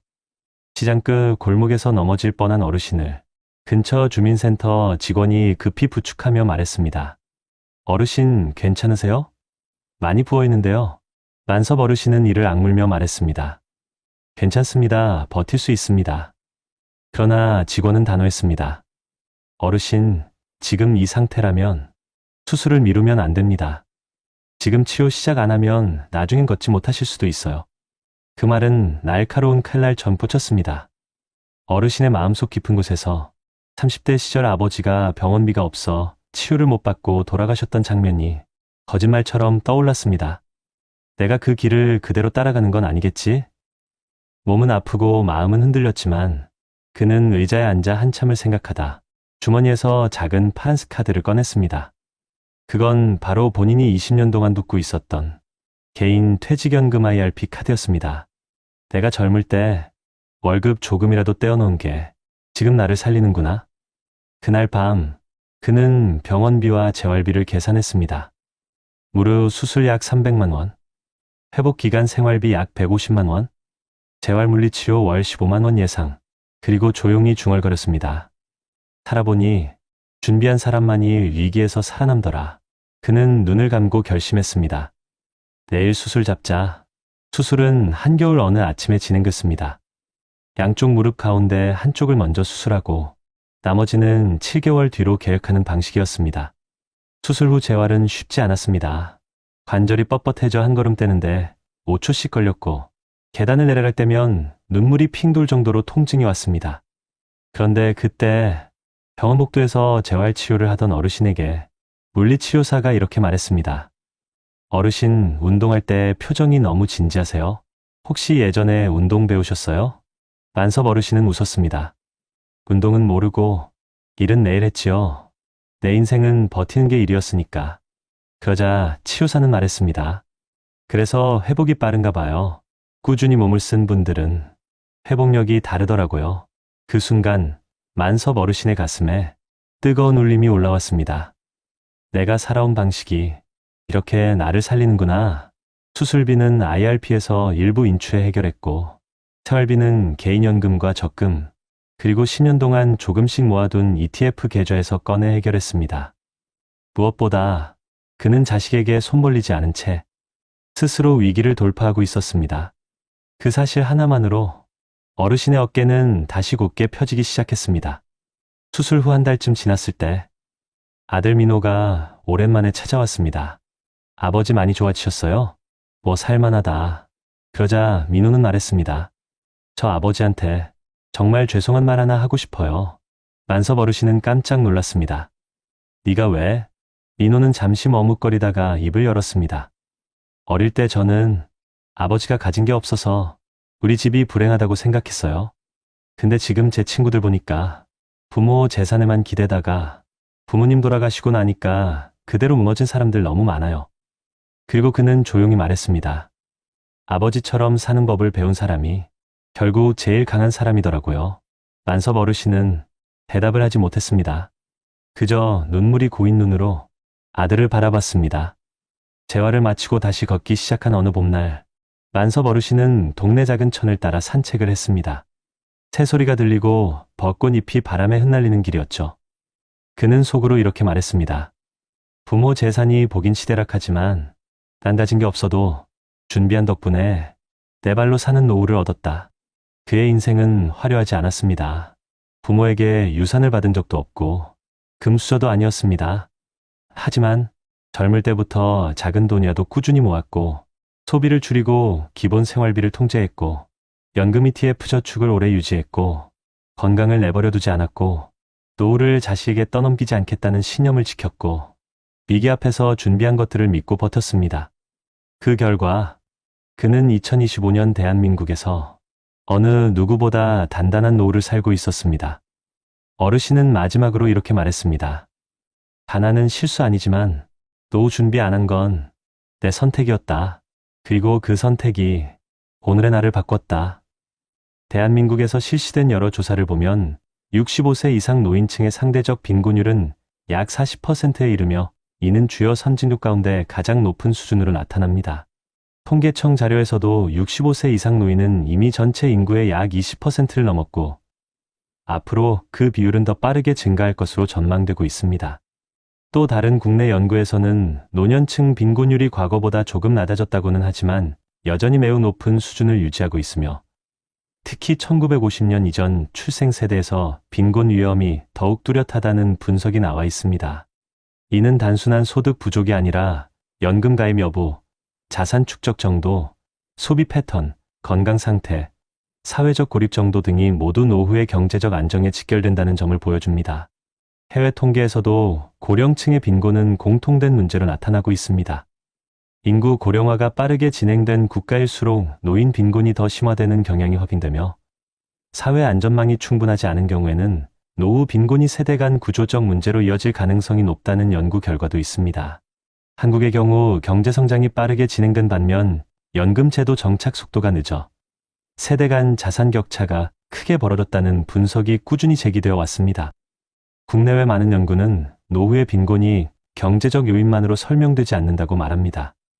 자산 수준이 낮거나 지출 구조가 취약한 노인들은 의료비 증가, 이동성 저하, 만성질환 증가 등으로 인해 생활비 부담이 점점 더 커지고 사회적 관계가 약한 독거 노인의 경우 경제적 어려움과 정서적 고립이 동시에 심해지는 특징을 보입니다.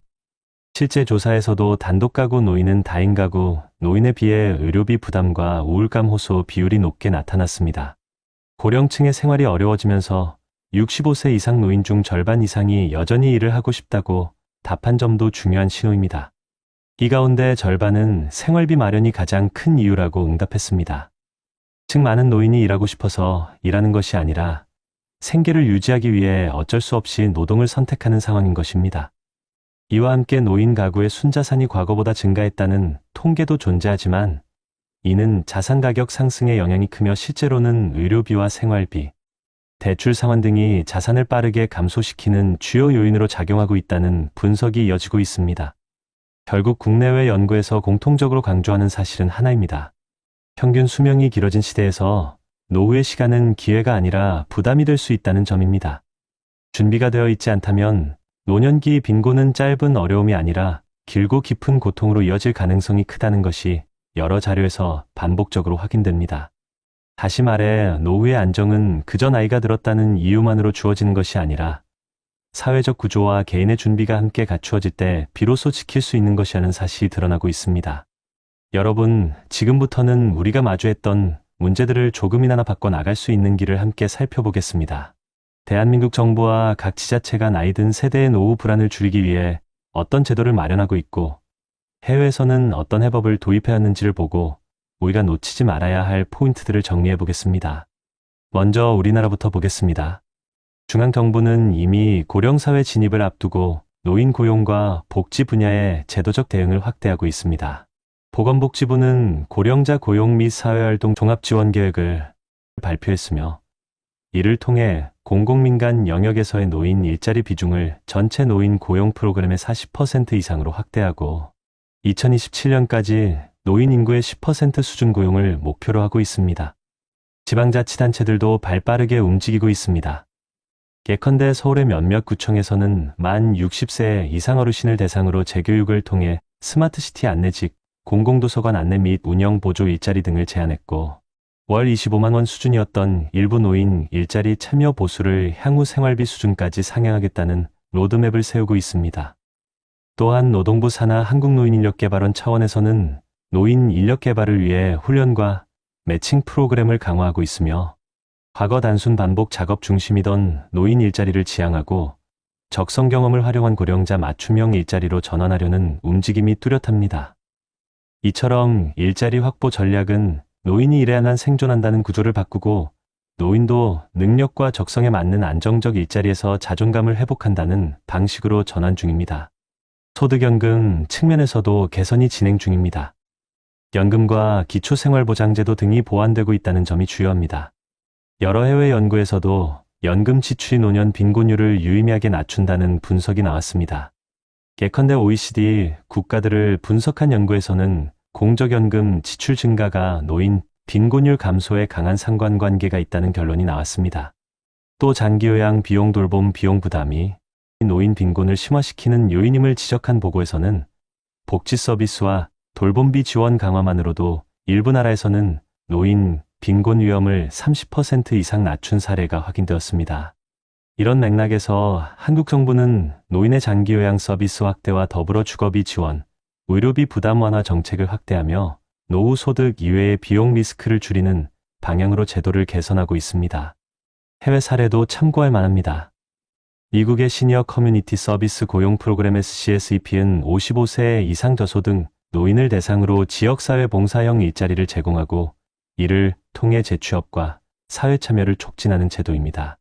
이 프로그램은 단순히 일을 시키는 것이 아니라 훈련과 자원봉사를 병행하여 노인이 다시 일할 수 있는 기반을 마련하는 데 초점을 맞추고 있습니다.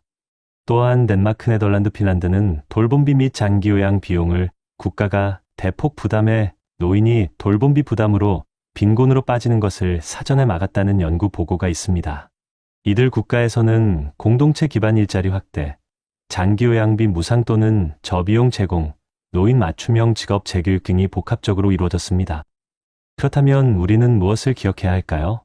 첫째, 노인 일자리 확대만으로는 충분치 않다는 점입니다. 단순히 일하게 해준다 해서 나아가 어떤 일을, 어떤 조건으로, 어떤 보수로 제공하느냐가 관건입니다. 우리 지자체가 추진하는 일자리도 단순 반복 업무 중심에서 벗어나 적성 경험 기반 재취업과 생활 안정형 일자리로 전환해야 합니다. 둘째, 노후 소득과 비용 리스크를 함께 제어하는 구조가 필요합니다. 연금 외에도 의료비, 주거비, 돌봄비 등 예측 불가능한 지출이 노후를 위협하니 정부와 지자체의 지원 체계가 이 분야까지 촘촘해야 합니다. 셋째, 해외에서 검증된 방식들을 우리 맥락에 맞게 적용하는 유연성이 중요합니다. 예컨대 지역사회 기반의 봉사겸직 일자리, 맞춤형 재교육 프로그램, 장기요양비, 부담경감 방식은 우리 현실에도 충분히 응용 가능합니다. 지금 화면을 보시고 계시는 50대, 60대, 70대 여러분, 혹시 지금까지 준비 못했다라고 생각하셨다면 지금이 바로 바꿀 수 있는 시작입니다. 정부가 제도와 인프라를 확장하고 있고 지자체가 현장 일자리를 만들고 있으니 우리는 이 제도를 지금 활용하고 나에게 맞게 준비하고 나의 자리를 만들어야 합니다. 예를 들어 거주하시는 구청이나 군청에서 운영하는 노인 재취업 훈련 민 매칭 사업을 찾아보시고 자신의 경험과 적성을 입력해보세요. 매월 제공되는 공공일자리에 참여하면서도 그 자리가 결국 귀하의 은퇴 이후 생활비를 보완할 수 있도록 조금만 조건을 따져보세요. 또한 연금 외에 개인연금이나 적립계좌, 저비용 투자 같은 사적 준비를 지금부터라도 시작해보시면 좋습니다. 마지막으로 의료주거 돌봄비 같은 예측 못한 지출에 대비해 지자체에서 시행하는 장기요양보험 상담, 주거비 지원, 노인 건강관리 프로그램 등을 체크해보세요. 노후 준비는 혼자가 아닙니다. 사회구조가 바뀌고 있고 제도는 조금씩 바뀌어가고 있습니다. 여러분이 지금 조금만 움직이시면 나는 준비했으니까 괜찮다라고 말할 수 있는 날이 반드시 옵니다. 오늘 이 시간이 여러분의 인생에서 새로운 출발점이 되길 바랍니다. 함께 준비하시길 권합니다.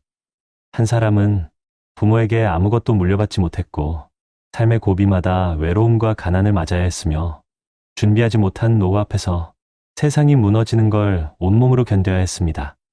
반면 또 다른 사람은 똑같이 가진 것 없이 시작했지만 젊을 때부터 조금씩 모으고 한 푼이라도 아껴 미래를 위해 쌓아두고 가난을 이유로 포기하지 않았습니다. 누군가는 하루하루가 벼랑 끝이었고 누군가는 같은 세월을 살면서도 노후가 벌이 아니라 쉼이 되었습니다. 똑같은 시대를 살았어도 똑같은 경제를 겪었어도 똑같이 누군가의 부모였어도 두 사람의 노년은 완전히 달랐습니다. 그 차이를 만든 건 부자 부모도 운도 금수저도 아니었습니다. 오늘을 어떻게 살았는가? 미래를 위해 내가 무엇을 선택했는가? 그 단순한 차이가 노후를 지옥으로 만들기도 하고 또 어떤 이에게는 세상에서 가장 평온한 계절을 선물하기도 합니다. 우리가 나이가 들수록 돈보다 무서운 건 준비하지 못한 시간이고 가난보다 아픈 건 내 잘못인가 싶을 때입니다. 하지만 여러분, 우리는 아직 늦지 않았습니다. 지금 이 영상을 보고 있는 순간도 앞으로의 삶을 바꿀 수 있는 첫날이 될 수 있습니다. 부모 재산이 없어도 누군가에게 의지할 곳이 없어도 우리가 선택한 작은 준비들이 앞으로 10년, 20년 뒤 우리 인생의 무게를 덜어줄 수 있습니다. 어쩌면 지금의 우리의 삶은 젊을 때는 보이지 않았던 커다란 진실을 일깨워주는 것인지도 모릅니다. 나는 어떤 노후를 맞고 싶은가? 앞으로 남은 20년을 어떤 표정으로 살고 싶은가? 우리가 오늘 선택하는 그 마음 하나가 우리 자식에게 짐이 아닌 든든한 어른의 모습으로 남게 할 것입니다. 혹시 지금 마음이 무거우신가요? 걱정이 앞서고 체력이 예전 같지 않고 돈 쓰는 게 겁나고 노후가 두렵고 혹시 나도 저렇게 살게 될까 하고 불안하신가요? 그렇다면 오늘 이 이야기를 여러분의 마음 깊은 곳에 살포시 묻어두셨으면 합니다. 누군가는 준비하지 못해 무너졌고 다른 누군가는 준비했기에 다시 일어섰습니다. 우리는 두 번째 사람처럼 살 수 있습니다. 지금이라도 내 미래를 내가 책임지겠다는 마음 하나면 우리는 충분히 변화할 수 있습니다. 여러분, 우리 모두 다시 살아갈 날이 남아있는 사람들입니다. 부모가 가진 것 때문이 아니라, 내가 걸어온 길 때문이 아니라, 우리가 지금 선택하는 작은 노력 때문입니다. 지금부터라도 나를 위해, 내 노후를 위해, 그리고 내 자식이 나를 짐이 아닌 존경의 이름으로 기억할 수 있도록 한 걸음씩 천천히 준비해보면 어떨까요? 여러분의 남은 인생이 눈물로 버티는 시간이 아니라 미소로 살아내는 시간이 되기를 진심으로 응원합니다. 당신의 노후는 아직 바꿀 수 있습니다. 지금부터라도요. 여러분, 요즘 문득 이런 생각 드신 적 없나요? 내가 괜히 아프면 누가 날 챙겨줄까? 얼마 전 전북에서 70대 한 어르신이 심한 통증을 참고 버티다 결국 응급실로 실려갔다는 소식이 있었습니다. 검사비가 부담돼 며칠만 참아보겠다는 그 마음. 우리 부모님, 그리고 지금의 우리 마음과 다르지 않습니다. 나이 들수록 몸은 예전 같지 않고 병원비, 생활비가 한꺼번에 겹치면 불안이 더 크게 다가옵니다. 혹시 나도 준비가 부족한 건 아닐까? 이미 많은 60대, 70대 분들이 같은 고민을 하고 있다고 합니다. 오늘 영상 끝까지 보지 않으면 여러분도 놓칠 수 있습니다. 여러분의 미래를 지켜줄 중요한 이야기니까요. 여러분, 혹시 이런 생각해 보신 적 있으신가요? 나이 들수록 아픈 것보다 더 무서운 건 나를 챙겨줄 사람이 점점 없어지는 거다. 이 말은 몇 년 전 부산의 한 72세 어르신이 남긴 실제 인터뷰에서 나온 문장입니다. 건강이 무너지고 형편이 기울어도 도와달라고 말할 곳이 없다는 현실. 이것이 지금 대한민국 노인들이 가장 두려워하는 순간입니다. 오늘은 실제 사건들을 바탕으로 재구성한 한 노인의 감동 실화, 그 첫 번째 이야기를 들려드리겠습니다. 경기도 의왕 오래된 다가구 단지, 지은 지 30년은 넘은 듯한 외벽엔 페인트가 벗겨져 있고 철계단은 밤새 눅눅한 겨울 공기를 머금은 채 서 있다. 이 새벽 73세 박준호 씨는 또다시 잠에서 깨었다. 눈을 뜬 시간이 아니라 통증이 깨운 시간이었다. 허리 아래쪽으로 찌릿하게 번져오는 통증. 과거 공장에서 40년 넘게 일하며 생긴 부상이 다시 도지는 것이다. 그는 한숨을 삼킨다. 오늘은 좀 덜 아프려나 아니면 또 하루를 버텨야 하나. 전기요금이 밀려 전기장판은 이미 3개월째 못 켜고 있다.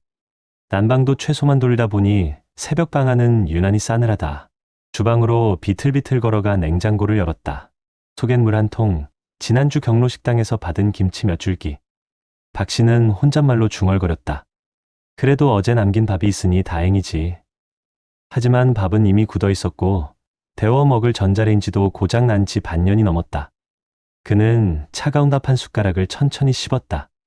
이가 시큰거려도 배는 먹는 걸 원했다. 탁 의자에 앉아 휴대폰을 켰다. 혹시나 아들한테 문자라도 왔을까 싶어서였다. 하지만 화면엔 아무 알림도 없었다. 5개월 전 아버지 잘 계시죠?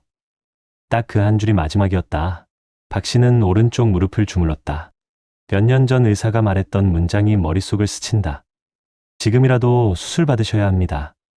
오래 끌면 더 위험해요. 하지만 수술비는 감당할 수 없는 금액이었다. 병원비가 무서워 진통제로만 버티는 날들이 이어졌다. 그는 거울을 바라보며 중얼거렸다. 내가 왜 이렇게 됐을까? 평생 사람 부양하며 살았는데 이제는 누구한테도 말 못하는 처지가 됐네. 그 말 속엔 통증보다 더 아픈 자존심과 외로움이 배어 있었다. 아파트 문을 열기 전 박 씨는 현관에 붙여둔 한 장의 종이를 바라봤다. 독거 어르신 무료 진료 신청 안내, 경기도 노인 의료 지원 사업. 작년 박 씨가 복지관 상담사에게 소개받은 안내문이다. 조금만 되면 무료로 검진을 받을 수 있다는데 그는 아직 신청하지 않았다. 왜냐면 나 같은 사람이 뭘 더 바랄 수 있어. 이 마음이 더 컸기 때문이다. 하지만 오늘따라 그 안내문이 유난히 눈에 들어왔다. 새벽 6시, 박 씨는 조용히 양말을 신고 밖을 나섰다.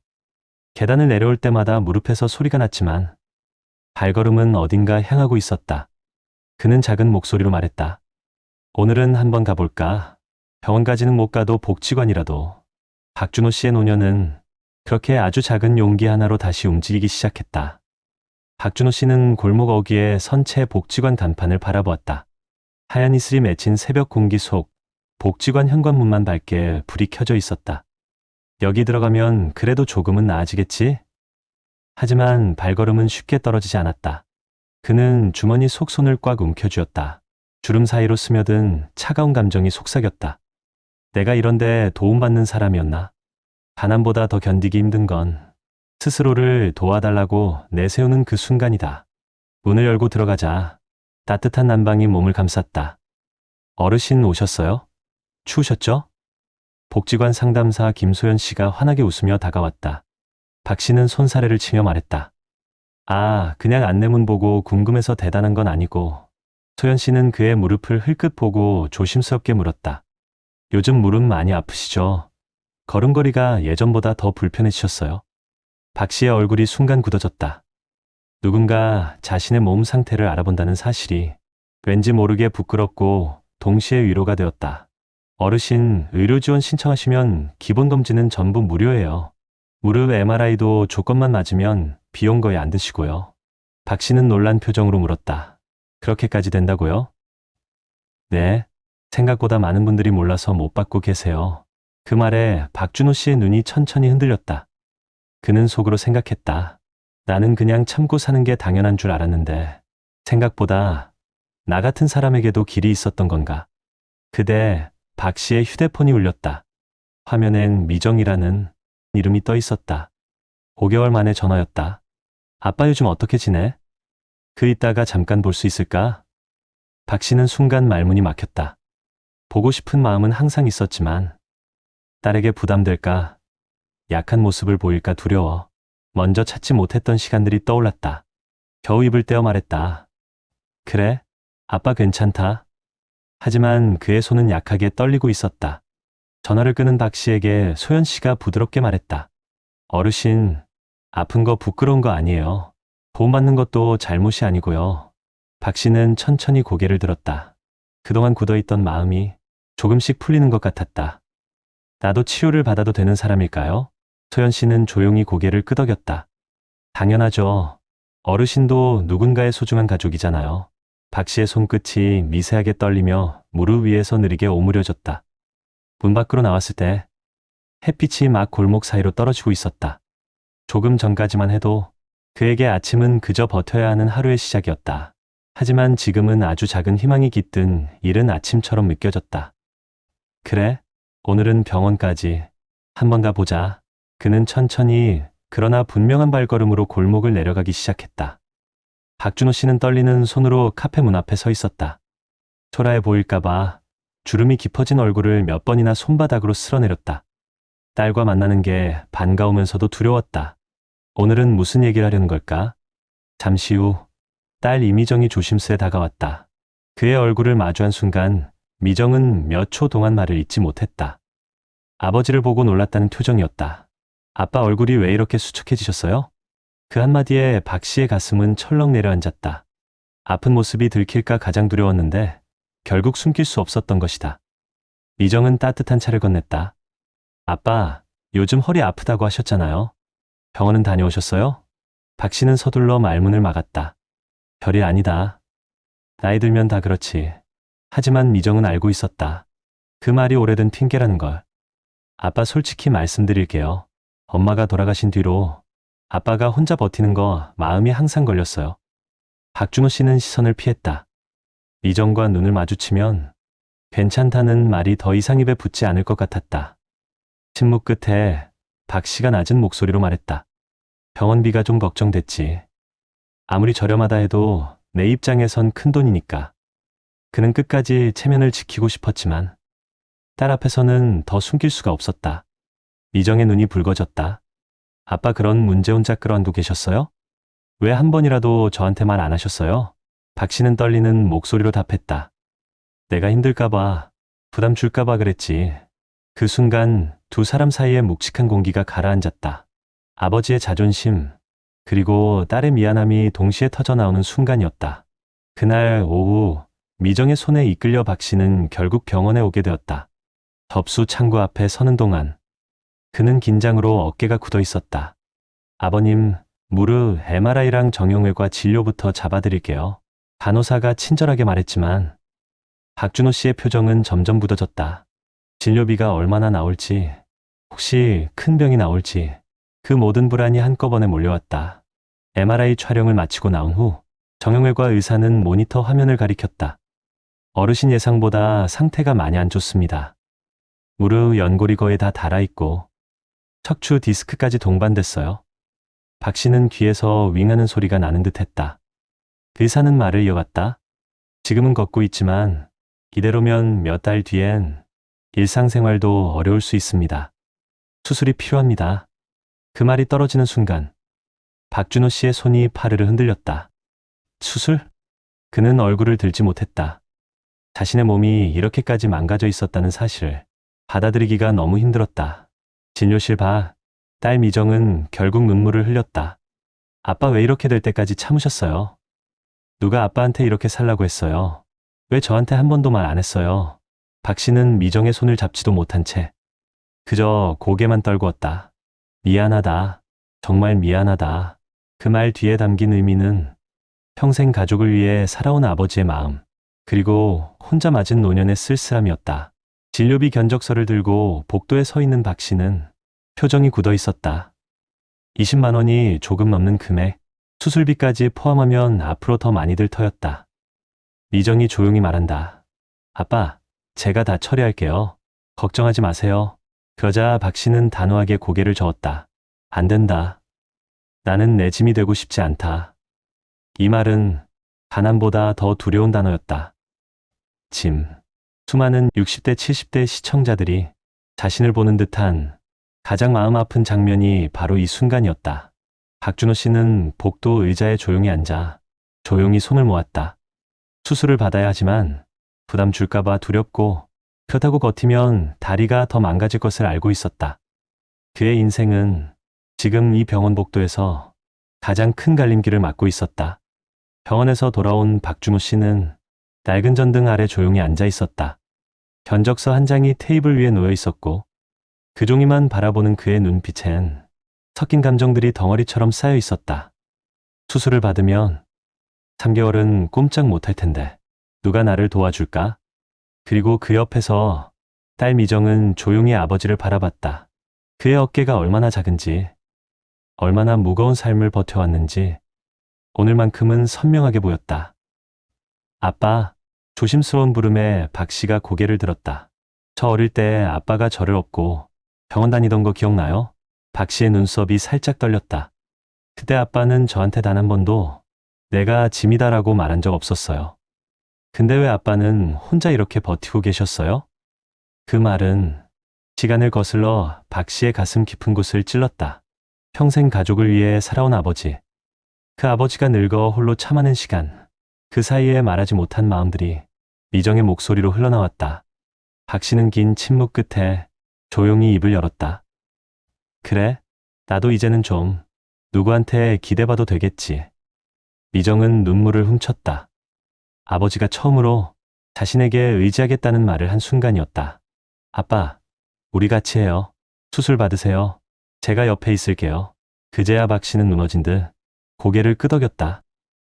그래, 한번 고쳐보자. 며칠 뒤 수술대 앞에 선 박 씨는 두 손을 꼭 모았다. 늘 강한 척하던 그도 두려움 앞에서 솔직해질 수밖에 없었다. 하지만 문이 닫히기 직전 딸이 그의 손을 꼭 잡았다. 아빠, 걱정하지 마세요. 다시 걸을 수 있어요. 다시 아침 산책도 할 수 있어요. 박 씨의 손이 미세하게 떨리며 그녀의 손을 꼭 눌렀다. 오늘만큼은 혼자가 아니었다. 수술은 성공적이었다. 며칠 후 재활병실에서 딸은 아버지의 보조기를 잡아주며 말했다. 아빠, 천천히요. 한 발 또 한 발. 박 씨는 숨을 고르며 걸음을 내딛었다. 무릎이 뻐근했지만 이건 통증이 아니라 회복의 신호였다. 창밖으로 밝은 겨울 햇빛이 들어왔다. 그 빛이 박 씨의 눈에 닿는 순간 그는 속으로 조용히 말했다. 살아야겠다. 우리 주변엔 박준호 씨처럼 혼자 견디는 어르신들이 생각보다 많습니다. 보험을 청하면 누가 부담될까? 늙어 민폐 끼치는 건 아닐까? 그 두려움 때문에 몸이 부서질 때까지 버티는 분들. 하지만 여러분, 기대는 건 약함이 아니라 살아있는 증거입니다. 누군가에게 손을 내미는 것, 그게 늙음이 아니라 용기라는 것을 박준호 씨는 알려주었습니다. 오늘도 어딘가에서 비슷한 삶을 버티는 누군가가 있다면 이 이야기로 작은 빛이 닿기를 바랍니다. 여러분 어떠시나요? 위의 사례는 정말 비참하고 서글픈 인생 아닌가요? 하지만 지금부터 소개해드리는 사례는 정반대의 선택으로 행복한 노후를 보내고 있는 분을 소개해드리겠습니다. 경기도 광명에서 살고 있는 67세의 김선욱 씨는 평범한 직장인이었다. 대기업 관리직으로 35년을 일하고 퇴직한 그가 지금 보내는 노후는 주변 사람들이 부러워할 만큼 안정적이었다. 집은 오래된 아파트였지만 관리가 잘 되어 있었고 아내와 함께 사는 단란한 일상은 잔잔한 평화로 가득했다. 겉보기엔 특별한 점이 없어 보였지만 그의 노후가 이렇게 안정적일 수 있었던 이유는 과거의 작은 습관 하나에서 시작되었다. 김선욱 씨는 40대 중반부터 직원들 사이에서 걱정 많은 과장님이라고 불렸다. 주변 동료들이 점심시간마다 주식 얘기, 아파트 호재 얘기로 한창 들끓던 2000년대 후반에도 그는 조용히 커피 한 잔을 마시며 늘 같은 말을 반복했다. 사람은 오래 살면 돈보다 계획이 필요해. 계획이 없으면 다 잃어. 당시에는 다소 유별나게 보였지만 그는 실제로 말보다 행동이 더 앞서는 사람이었다. 대출 내지 않았고 회사 복지로 제공되던 연금저축을 매년 최대한 채웠으며 소비를 줄이려고 억지로 아끼지도 않았다. 그저 필요 없는 지출을 피하는 습관을 만들어 놓았을 뿐이었다. 하지만 그의 인생의 가장 중요한 전환점은 55세 무렵 찾아왔다. 회사에서 구조조정 이야기가 흘러나왔고 몇몇 동료들은 퇴직하면 작은 가게 하나 차려보자며 들뜬 분위기를 보였다. 그때 김선욱 씨는 사내 식당에서 동료 2명이 흥분한 목소리로 말하는 걸 들었다. 지금 프랜차이즈 치킨집 하면 대박이래. 퇴직금 몰아넣어서 가게 하나 차리면 우리도 사장님이야. 그러나 그는 미묘한 불안감을 느꼈다. 퇴직금 1억 6천만 원. 평생 벌어 모은 그 돈을 단 몇 달 만에 감정으로 결정하기엔 너무나 무거운 금액이었다. 그는 계산기부터 꺼냈다. 월세, 권리금, 재료비, 인건비, 투자는 차갑게 현실을 보여줬다. 그는 조용히 중얼거렸다. 이건 모험이 아니라 도박이야. 그 결정을 한 이유엔 과거의 경험도 있었다.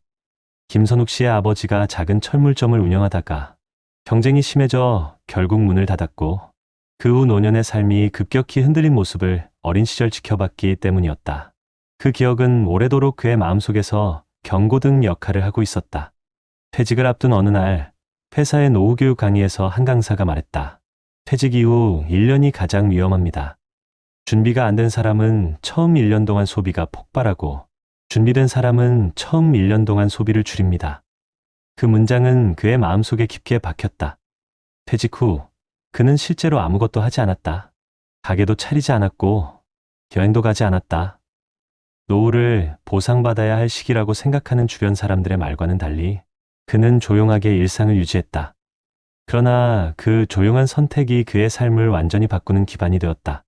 퇴직한 첫 달, 직장 후배들이 모두 한 번씩 회식을 제안했다. 축하한다는 의미였다. 하지만 김선욱 씨는 대부분 거절했다. 나는 그럴 만한 형편이 아니야. 그리고 아직은 쓰기보다 지킬 때야. 변명은 너무 소극적이다. 인생은 한 번인데 좀 즐기라며 웃어넘겼지만 그는 그 말들이 흔들리지 않았다. 퇴직 후 1년이 지났을 때 동료들 사이에서 뜻밖의 소식이 하나둘 들려왔다. 어떤 이는 치킨집을 차렸다가 8개월 만에 문을 닫았고 또 어떤 이는 주식 투자로 절반 가까이를 잃었다. 새로 시작한 사업이 늦게 자리를 잡아 가족과 갈등을 겪는 사람도 있었다. 그 소식을 들은 날 밤 김선욱 씨는 혼잣말로 말했다. 지키길 잘했다. 그는 돈을 지킨 게 아니라 자신의 삶을 지켰다는 걸 깨달았다. 그 후로 그의 노후는 빠르게 흔들리지 않는 일상에 뿌리를 내리기 시작했다. 매일 아침 아파트 단지 산책로를 걷고 아내와 아침밥을 차려 먹고 동네 도서관에서 책을 1시간 읽고 가끔 손주들을 돌보는 따뜻한 날들. 그의 일상은 거창하지 않았지만 불안 없이 숨을 쉴 수 있는 삶이었다. 그런 평온한 나날 속에서 뜻밖의 갈등은 조용히 찾아왔다. 퇴직 3년 차이던 어느 겨울, 김선욱 씨는 갑작스러운 통증으로 새벽에 눈을 떴다. 몇 달 전부터 무릎이 조금씩 아프긴 했지만 그날은 느낌이 달랐다. 움직일 때마다 관절이 덜컥거리는 소리와 함께 날카로운 통증이 번졌다. 그는 잠시 앉아서 숨을 고르며 스스로에게 말했다. 나도 이제 예전 같지 않구나. 아침이 되어 아내에게 조심스럽게 말을 꺼냈다. 여보, 병원 한번 가봐야겠어. 아내는 놀라며 물었다. 당신이 그렇게 말하는 거 처음이네. 많이 아픈 거야? 그의 표정은 깊은 걱정을 감추지 못하고 있었다. 병원에 도착해 정밀 검사를 받은 뒤 의사는 모니터 화면을 가리키며 조심스럽게 말했다. 김 선생님 무릎 연골이 상당히 닳았습니다. 지금은 걸을 수 있지만 이대로면 몇 년 뒤엔 일상생활이 많이 불편해질 수 있습니다. 순간 일부 사례의 주인공처럼 모든 게 무너질 수도 있다는 두려움이 스쳐 지나갔다. 혹시 나도 이렇게 무너지는 건 아닐까 하는 생각이 한순간 마음을 덮었다. 하지만 곧 그는 침착하게 의사의 말을 더 들었다. 다행히 아직 회복 가능성이 큽니다. 초기 단계이니 재활과 운동, 약물 치료로 충분히 관리할 수 있어요. 김선욱 씨는 천천히 숨을 내쉬었다. 상황은 심각했지만 절망은 아니었다. 그에게는 치료비를 감당할 여유가 있고 더 중요한 건 문제가 발생했을 때 즉시 대응할 수 있는 건강 관리 습관이 이미 자리 잡아 있었다. 몇 년 전부터 이어온 규칙적인 운동, 과한 지출을 줄여 건강보험 식단에 투자한 노하우, 퇴직 후 첫 해를 절제 있게 보내면서 지킨 자산들. 이 모든 것들이 지금의 위기 앞에서 하나둘씩 힘을 발휘하기 시작했다. 의사에게 설명을 듣는 동안 김선욱 씨는 오히려 마음이 안정되는 걸 느꼈다. 이제라도 알게 돼서 다행입니다. 제가 할 수 있는 건 다 해보겠습니다. 의사는 고개를 끄덕였다. 그 마음이면 충분합니다. 이미 잘 관리해 오신 게 느껴져요. 대부분은 아프기 전까지 방치하다가 뒤늦게 병이 커져서 오시거든요. 그 말은 그가 평생 쌓아온 습관과 준비가 헛되지 않았음을 증명해주는 듯 했다. 퇴원 후 아내는 따뜻한 생강차를 내오며 말했다. 여보, 당신이 늘 말하던 미리 준비하는 삶이 정말 우리를 지켜줬나 봐. 그 말에 김선욱 씨는 작은 미소를 지었다. 나이 들어서도 지키는 게 중요한 거였지. 며칠 뒤 그는 딸과 사위를 집으로 불렀다. 오랜만에 모인 가족들 앞에서 그는 진지하게 말했다. 아빠가 무릎이 좀 안 좋아졌어. 근데 걱정하지 마라. 크게 나쁘진 않대. 딸은 놀라서 물었다.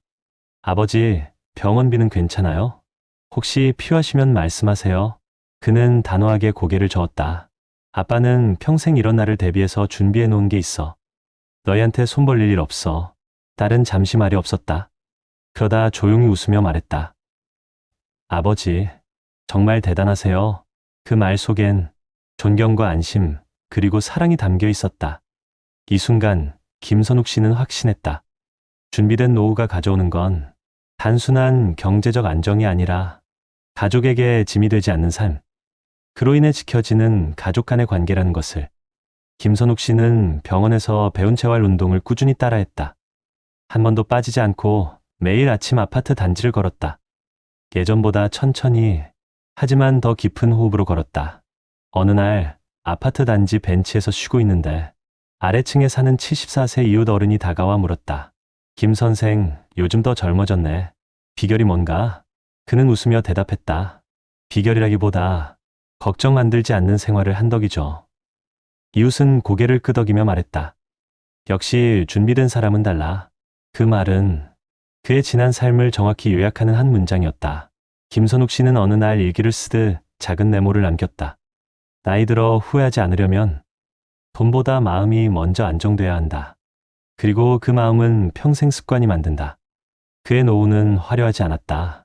그렇지만 안정이라는 단단한 기둥 위에 서 있었다. 누군가에게 의지하지 않아도 되었고 병이 찾아와도 당황하지 않았다. 삶의 균형이 무너지지 않았다. 그의 이야기는 우리에게 조용히 말하고 있었다. 준비된 노후는 나를 지키고 내 가족을 지키고 내 삶을 지키는 길이다. 불행을 피한 게 아니라 평생 쌓아온 작은 선택들이 그를 지켜준 것이다. 노후가 불안정했던 첫 번째 사례와 달리 김선욱 씨처럼 준비된 노후를 살아가는 사람들의 공통점은 여러 통계에서도 명확하게 나타난다. 대한민국 통계청이 발표한 고령층 생활실태 조사에서는 안정적인 노후를 보내는 65세 이상 인구의 가장 중요한 요소로 정기적인 소득원을 꼽았다. 자료에 따르면 연금이나 이자, 퇴직금처럼 꾸준한 현금 흐름을 가지고 있는 고령층은 그렇지 않은 고령층보다 생활 만족도가 2배 가까이 높게 나타났고, 갑자기 질병이나 의료비 지출이 발생해도 불안이 크게 줄어든 것으로 조사됐다. 통계청은 노후의 빈곤 위험은 자산의 크기보다 매달 흐르는 소득의 안정성이 더 결정적이라고 설명한다. 김선욱 씨가 퇴직 후 무리한 창업을 하지 않고 꾸준히 유지한 연금과 자금 관리가 실제로 그의 건강과 삶 전체를 지켜준 이유도 여기에 있다. 보건복지부와 한국보건사회연구원이 조사한 자료에서도 비슷한 결과가 나타난다. 의료비 부담 때문에 치료를 미루거나 포기하는 고령층은 대부분 예상치 못한 지출을 감당할 현금이 없다는 이유를 들었다. 반면 평소 수입에서 일정 비율을 지속적으로 모은 고령층은 같은 질환이라도 치료 시점이 늦지 않고 건강 상태가 양호할 가능성이 더 높았다. 보고서에서는 건강 문제는 노후의 가장 큰 지출 요인이며 준비된 가정과 그렇지 않은 가정의 삶의 격차를 빠르게 벌리는 요소라고 설명한다. 특히 무리한 창업이나 대출, 단기 투자보다 지출 관리와 규칙적인 운동, 예방검진인 미래 의료비를 크게 낮춘다는 결론이 나왔다. 이 연구는 노후가 흔들리는 이유는 갑작스러운 위기보다 준비되지 않은 선택의 반복 때문이며 퇴직 직후 안정적인 소비와 규칙적인 생활 리듬을 잡는 것이 가장 중요하다고 정리한다. 김선욱 씨가 지난 세월 실천해온 흐름과 자연스럽게 이어지는 내용이다. 국내 학술 자료에서도 동일한 흐름을 확인할 수 있다. 여러 연구에서는 퇴직 이후 초기 몇 년간 소비를 안정적으로 유지한 집단이 장기적으로 노후 빈곤에 빠질 확률이 낮다는 분석을 제시했다. 특히 건강관리와 경제적 안정 사이에 밀접한 연관성이 강조되는데 조기 검진과 예방 차원의 건강 습관이 추후 의료비와 회복 기간을 크게 줄여준다는 연구 결과도 반복적으로 확인된다. 이는 경제적 준비와 신체적 준비가 함께 갈 때 삶 전체가 안정된다는 점을 보여준다. 해외 조사에서도 동일한 경향이 나타난다.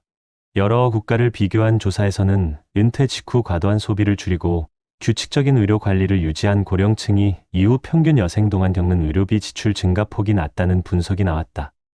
또한 은퇴 첫 몇 년간의 소비 패턴이 이후의 안정성을 결정하는 비중이 매우 크며 준비된 노후를 보낸 사람들은 질환을 조기에 발견하고 치료할 확률이 높아 삶의 질이 더 좋다는 조사도 있다.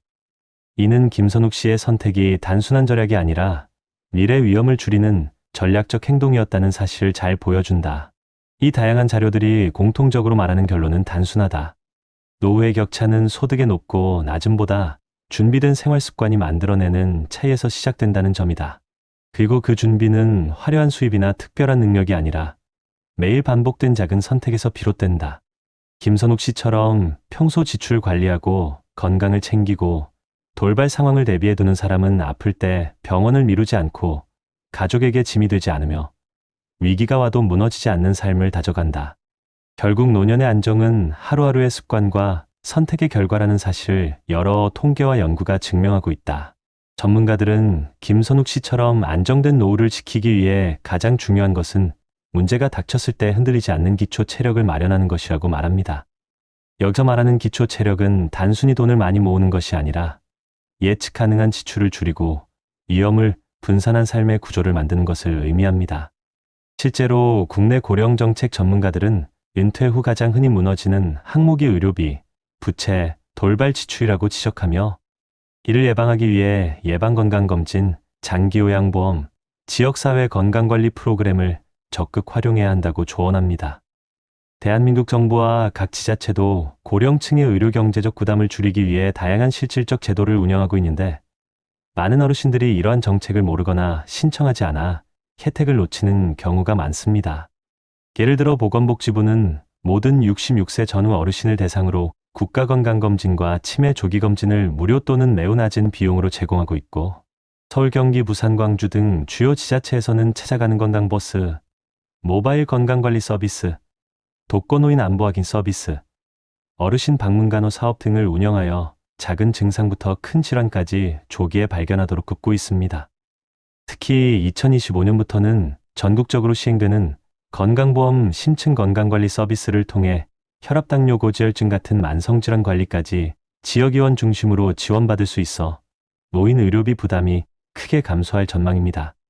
경제적 부분에서는 지자체별로 에너지 바우처, 난방비 지원, 저소득 고령층 생계비와 의료비 긴급 지원 정책이 모두 실제 시행 중이며 경기도와 서울시는 중저소득 고령층을 대상으로 한 고령자 긴급 돌봄비, 의료비, 본인 부담 완화 제도 같은 지원책을 통해 갑작스러운 의료비 지출이 발생하더라도 생활이 무너지지 않도록 돕고 있습니다. 또한 전문가들은 60대부터는 지출의 구조조정이 필수라고 강조합니다. 불필요한 소비를 억지로 줄이라는 의미가 아니라 식기통신비 보험료 등 매달 나가는 고정 지출 조정에 경제적 여유를 확보하는 것이 장기적으로 가장 큰 안전망이 된다는 조언입니다. 실제로 전국 만 65세 이상 고령층을 대상으로 한 조사는 생활이 안정된 노인의 절반 이상이 지출 구조 조정을 60대 초반에 이미 마친 상태라는 점을 보여줍니다.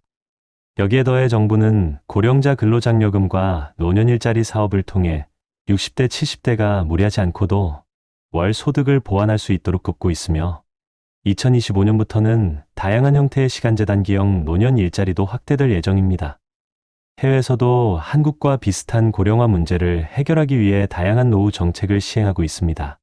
일본은 지방자치단체가 주도하여 지역 포괄케어 시스템을 확대하고 있는데 이는 거주지 반경 안에서 건강관리 요양 주거 돌봄을 모두 해결하는 구조로 고령층이 아프더라도 지역사회에서 빠르게 도움을 받을 수 있습니다.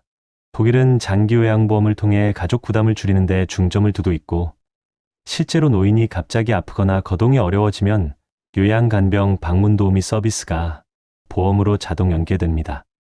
북유럽 국가들은 고령층이 겪는 사회적 고립 문제 해결을 위해 공동 식사 프로그램, 노년 커뮤니티 센터, 무료 건강 모임 등을 운영하며 정신 신체 건강을 함께 관리하고 있습니다. 이러한 해외 사례는 우리나라의 지역사회 통합 돌봄 정책이 앞으로 어떤 방향으로 확장될 수 있을지 보여주는 중요한 모델입니다. 전문가들은 공통적으로 말합니다. 노후 준비는 완벽한 계획이 아니라 작은 실천에서 시작된다고요. 기본 건강검진을 제때 받는 것, 지자체 복지센터에 한번 방문해 상담을 받아보는 것, 불필요한 지출을 줄이고 내 몸과 생활을 지키는 최소한의 장치를 마련하는 것이 결국 삶 전체를 지키는 기초가 됩니다. 김선욱 씨처럼 평범한 가정에서 안정된 노후를 만든 사람들의 공통점은 거창한 목표가 아니라 반복되는 일상을 관리하는 힘에 있습니다. 여러분 역시 지금부터라도 지자체의 건강복지 지원을 확인해 두고 질병을 미루지 않고 소비를 점검하는 습관을 실천한다면 앞으로 다가올 노년의 삶은 충분히 바뀔 수 있습니다. 한 줄로 오늘 이야기를 마무리해보고 싶습니다. 늦게 핀 꽃도 결국 피어난다는 걸, 나이는 우리 삶의 끝이 아니라 또 한 번의 시작이라는 것. 여러분, 오늘 두 사람의 이야기를 함께 들었습니다. 하나는 아픔을 참다 결국 고립 속에서 무너졌던 어르신의 삶이었고, 다른 하나는 작은 선택을 쌓아가며 노후를 단단하게 지켜낸 김선욱 씨의 이야기였습니다. 두 사람 모두 같은 시대를 살았고, 같은 고생을 했고, 같은 나이에 은퇴했지만 결과는 너무도 달랐습니다. 한 사람은 괜찮다 스스로를 속이며 혼자 버텼고 결국 병이 악화될 때까지 주변에 손을 내밀지 못했습니다. 그러나 다른 한 사람은 지금 준비하면 나중에 내가 편해진다는 마음으로 소비를 조절하고 건강을 챙기고 위험을 미리 대비해 삶이 흔들릴 때도 무너지지 않았습니다. 두 사람의 차이는 무엇이었을까요? 돈의 크기였을까요? 능력이었을까요? 아니었습니다. 그 차이는 평생 쌓아온 작은 습관, 그리고 나를 지키겠다는 조용한 의지였습니다. 우리는 종종 나이를 이유로 후회하고 이제 와서 뭐가 달라지겠어라며 체념하곤 합니다. 하지만 여러분, 진짜 늦은 때는 없습니다. 몸이 보내는 작은 신호를 외면하지 않는 일, 지출을 다시 점검해보는 일, 지자체 복지센터를 한번 찾아가 상담을 받아보는 일, 병원을 미루지 않고 제때 가보는 일, 이 모든 것은 지금 당장도 시작할 수 있는 작은 실천입니다. 오늘 영상 속 첫 번째 어르신처럼 아픔을 숨기고 괜찮은 척하고 외로움에 허우적대다 삶이 무너지는 길로 갈 수도 있습니다. 하지만 김선욱 씨처럼 작은 습관 하나를 고치고 조금 더 자신을 돌보고 놓쳤던 부분을 다시 채우며 안전한 노후로 들어설 수도 있습니다. 여러분, 우리가 살아온 날보다 앞으로 살아갈 날이 더 짧아졌다는 건 오히려 지금이 가장 중요한 시간이라는 뜻입니다. 지금의 선택이 우리의 마지막 10년, 20년을 바꿀 수 있습니다. 누군가는 노후 준비는 돈 많은 사람들만 하는 거 아니냐고 묻습니다. 그러나 현실은 그 반대입니다.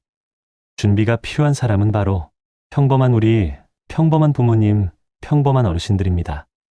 오늘 이야기의 두 주인공 중 어떤 삶이 더 마음에 남으셨나요? 어떤 길을 걷고 싶으신가요? 우리 모두는 김선욱 씨처럼 내가 내 삶을 지킨다는 마음으로 노년을 준비할 수 있습니다. 여러분의 하루가 조금 더 따뜻해지고 앞으로의 날들이 조금 더 든든해지길 바라며 오늘 이야기를 마무리합니다. 이제 여러분의 선택이 시작될 차례입니다. 여러분의 노후는 아직 늦지 않았습니다.